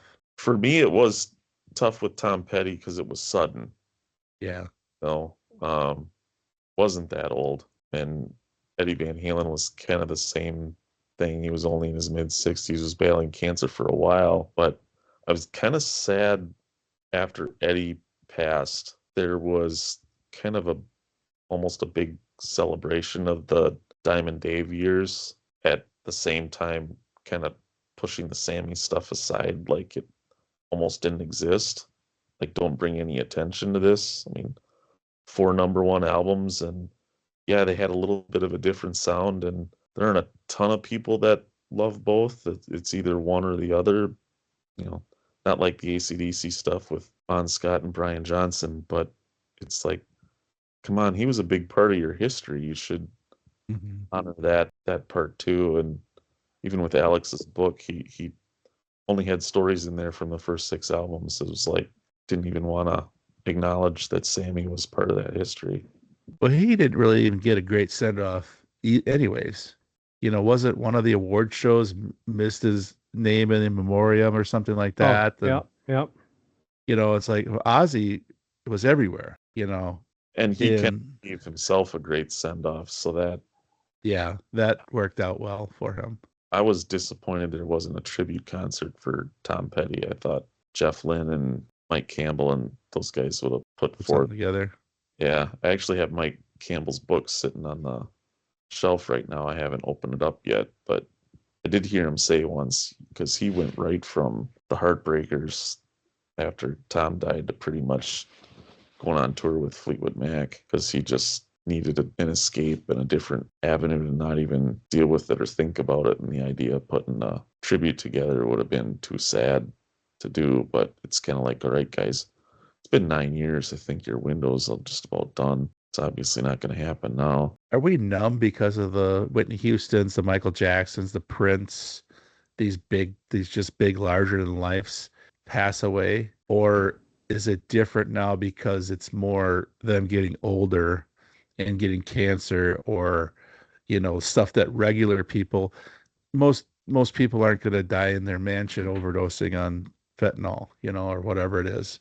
Does it hit harder because they're now regular people getting regular problems and old age? I think that's some of it.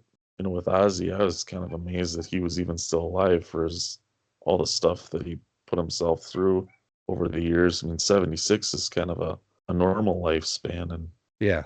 wouldn't have expected that from him. But some of the things with, when we were talking about back in the 80s, seeing these bands in arenas up on stage, that they have these larger than life personas. But now if you can go see them in a theater or a club, the meet and greet option is kind of popular with the people that want to get a picture and shake hands and get something signed with their heroes. And if you're able to talk to them, you're kind of reminded that they're normal, regular, everyday people. So that probably plays into it just as much as, like you're saying, when we Well, get old, regardless of your celebrity, especially if they're bands like Junkyard who had to do it to make money. Mhm. Like they couldn't be. We seen them in Green Bay. Their opening band had about 200 people there, and then when the opening band was done, I counted 85 people, and it's like I don't know how much money they're getting from that show, but they're having to go night in night out playing it, and I'm making more than them probably. Yeah. Are they even staying at a hotel room, or are they sleeping on the bus overnight? Because that's struggling to make it. Yeah, and that Junkyard show, I mean, that was at a VFW. That wasn't even at like a proper like rock club, Mm-hmm. So they had stuff. Mhm. And there's bands that all, Faster Pussycat and Dangerous Toys and we just all these bands we're talking about, like they're not playing to a couple hundred, more than a couple hundred people at the most, and how much money are they're really getting and it's just a survival mode. And some of those places we'd walk into and pay $20. Yeah. Yeah. How much of that do they get? But do we really feel bad for them? Because back in the day, we'd love that lifestyle. It takes a toll on some of these guys, and maybe they mismanaged the money, or maybe the money really never came in because of whatever the record label really gave them, or they didn't have good accountants back in the Well, day. yeah, and a lot of it, I've heard a lot of interviews where guys will talk about that. People think because they see us on MTV and we're out on tour that we're all rock stars and have mansions. And you go like Winger. No, we went on tour. We were like $3 million in the hole because the record company put out 3 videos. Said okay, now you owe us $600,000 for those 3 videos plus tour support. And when Winger finally came to an end, Red Beach said one by one I had to keep selling off my guitars just so I could keep feeding myself. And until he got whatever came his way next, because I didn't think there was much of a career left. We were never, we weren't the Motley Crues with 18 cars and mansions and money to burn. Hmm. So yeah, so some I suppose keep going on tour and I'll just play for whoever, just to play it for fun, not to get rich. That dream of being a rich rock star already passed.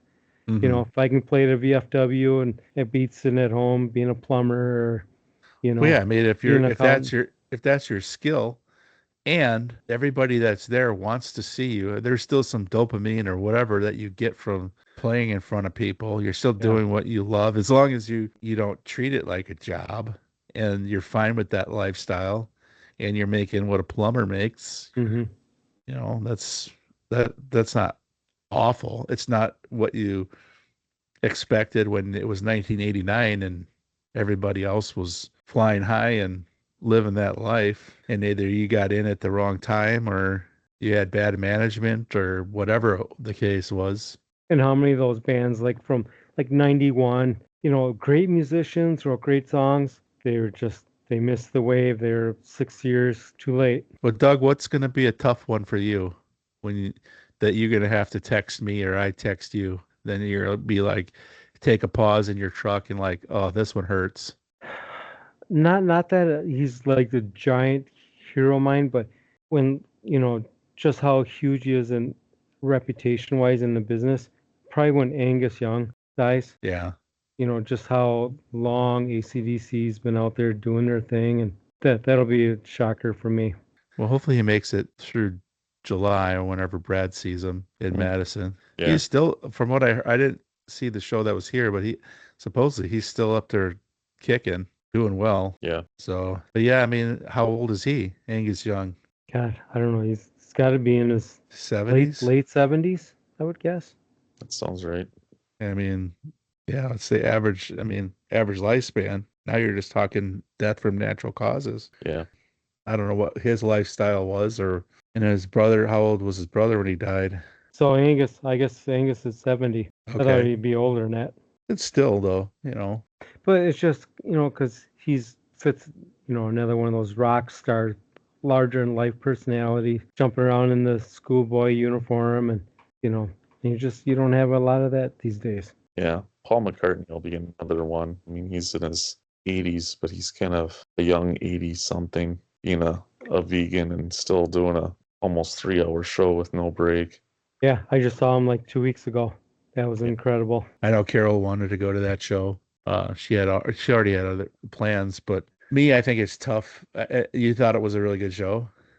Oh, it was everything I wanted it to be and more. Okay, well that's good. He Sometimes didn't. I like tough to pay to hear somebody that old, trying to get through it. But And I thought for sure that like a lot of the side musicians would sing a lot of the higher parts, and they would do a lot more of the heavy lifting. But he sang all his stuff. He just staged it where like he played some of the harder songs to sing, like Band on the Run and stuff like that, where he had to get real gravelly voice. Played that early in the set, yeah, where he still had the strength. But and it was a 2.5 hour show. huh. And Well, that's good. I'm sure you're glad you saw him then. And I can't think of any other musician that I've seen live, in a band who plays guitar, bass, and piano, where he three instruments. I can't think of anybody else that I've seen play live that's switched around that many times. so he played bass, he played piano, he played a song on mandolin,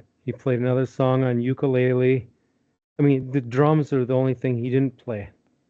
It Yeah. was just, I'm like, wow, what a well-rounded musician.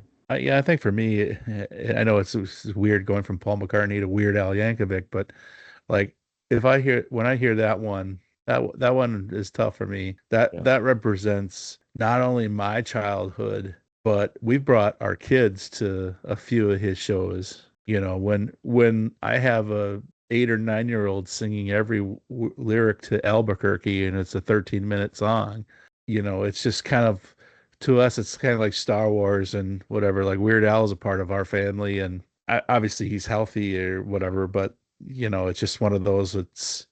I feel like that one's gonna be a hard one for me to take. He's another vegan and he's only 65, so He'll outlive me for sure. Yeah. I Yeah. might not have to worry about that one. We might not see him die in our lifetime. Yeah, so he might hit triple digits or whatever, but Yeah. yeah, I mean, each one of these though that come along that are on, the list you can go through, it stings a bit more each time, it feels like, because it's almost like your childhood is part of your childhood is dying. People that you either listen to all the time or you went to concerts and saw them, or I don't know about looking up to them, because a lot of the artists now, they're just all political, or they're all, it's like, okay, you don't need to talk down to me, because this is the lifestyle you lived back when I was thinking you were a hero, and you really were not a good representative to young people. It still stings, I think, when when I get that text from Doug, RIP this person. It's like, oh, that kind of sucks. But they just keep adding up and adding up the older we get. And I think, Doug, you made a really good point about like what are the personalities out there right now? They're all probably rap stars, so maybe our kids to their generation they'll be tough, but a lot of them, like one of Jackson's favorite a few years ago, his name was Juice World, and I think he was 22 or something like that and died. So I don't know.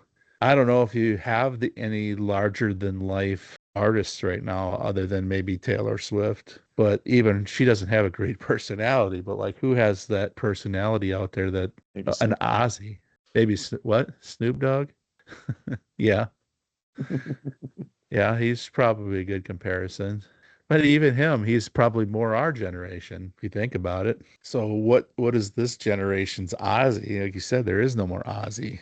Even a Alice Cooper, who those kind of people, they had a stage presence, they had, an act, or whatever. Like who really does that? Kiss, same thing. Yeah. Like who does that nowadays? I think they're all of these that keep coming are going to be hard to, maybe not huge hard where you're like depressed or whatever Mhm. because you see it coming or they're old or whatever, but it's just still each one of these are hard to take.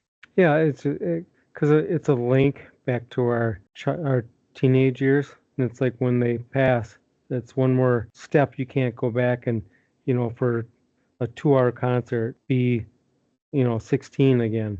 Is there anything that you wish people would remember about the 80s that just maybe isn't talked about enough? Or, I mean, because we can still celebrate songs and people can still, but is there anything that you just wish people would be able to go back and check out and understand? I don't know. I mean, because I think the 80s gets properly rated.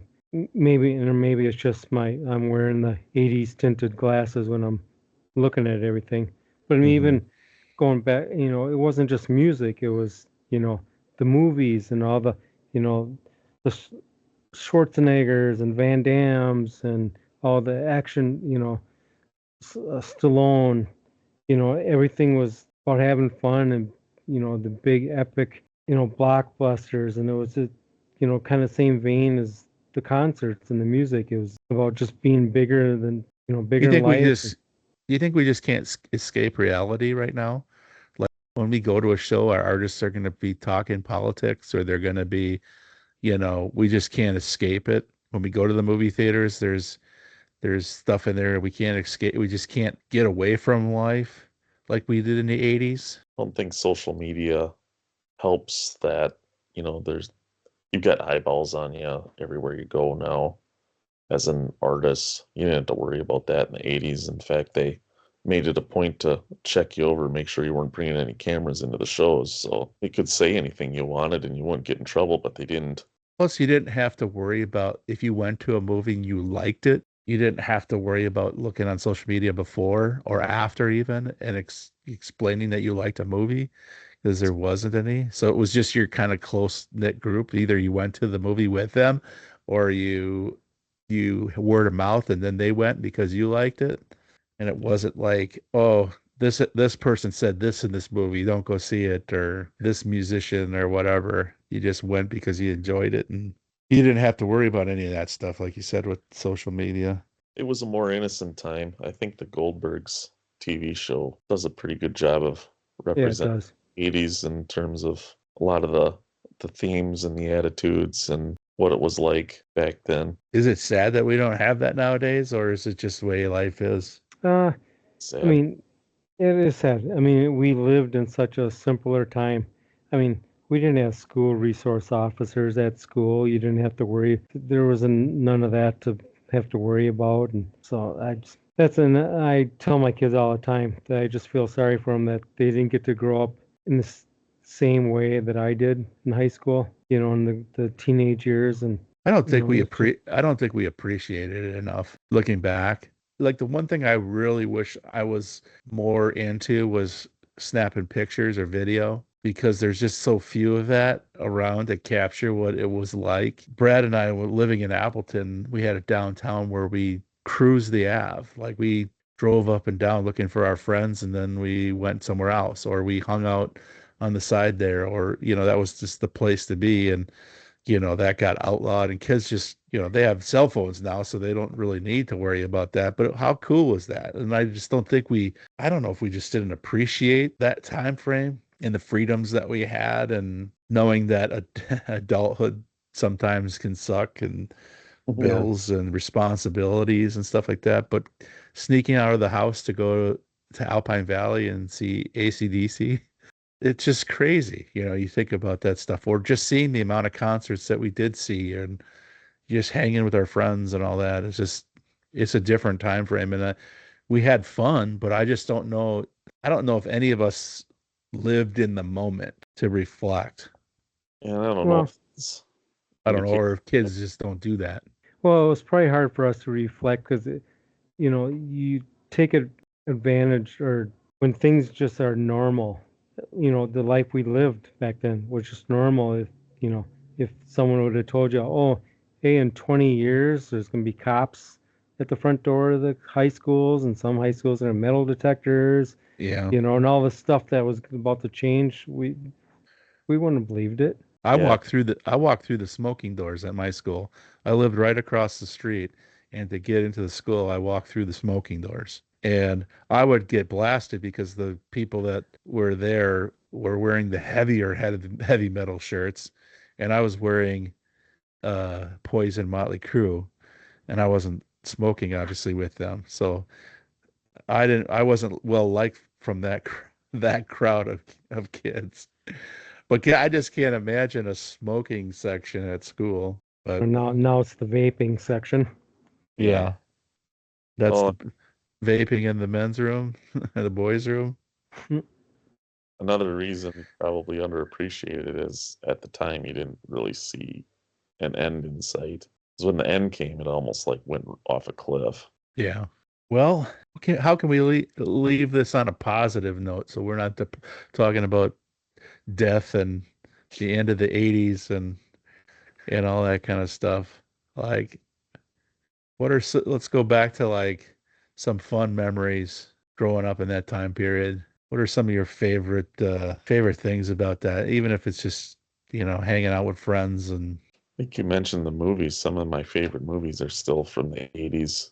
Gremlins and Karate Kid and Back to the Future and Return of the Jedi and Indiana Jones and the Last Crusade. I mean, I love those movies. If they're on TV, I wouldn't turn them off. I'd have to watch them.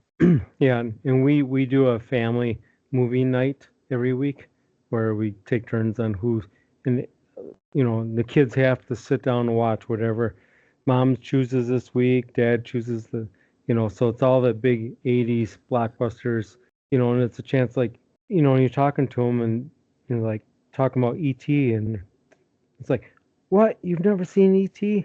Okay, well, we're going to change that. You've never seen Indiana Jones? Oh my God, I did a bad job of raising you. good times though. Good times. Yeah. I mean, this music can still hit us, and I think, like you said, when you're 14 or 15, like those are so impressional times, and Mm. like you can't. I know that we sound old fuddy-duddies that we can't find new music to like, but the classics are so great. That's why Yeah. they call them classic. I don't know. I don't know if anybody else besides the three of us enjoyed this. Hopefully, you can tune in next time. I know there's a lot of topics we want to discuss and go through, and hopefully they won't all be depressing about death and gloom and the end of, hair metal and all that kind of stuff. But I think there's things that you want to you need to discuss. And I don't know. I hope everybody enjoyed, and I know I enjoyed having this discussion with you, even if it's just the three of us. So Yeah, this is good going down memory lane. Yeah. yeah, definitely. Yeah, it was fun. Oh, I think we covered everything we want to talk about. Yeah, there's so many things that I think there's so many things that we could discuss moving forward. So I'm getting All a right, thumbs up boys. from Jackson. So great talking to the two of you, and maybe send me some ideas as we go along, and then a couple weeks from now, maybe we can find some time to go again, and you guys can share it. Think of maybe a name if anything sticks to you. I'll try to Okay. think of something Yeah. too, but Maybe I have to make this a three-parter so people don't get bored sitting around all the. anyways, it's Okay. just like I'm glad Brad you got brought it up. It's just good talking about stuff with you guys. I mean, I enjoy talking music and everything with you Yeah. guys. So cool. Absolutely. All All right. right, man. That's All Good right. fun, talking to you. guys. Yeah. Later, Talk to you Gators. later.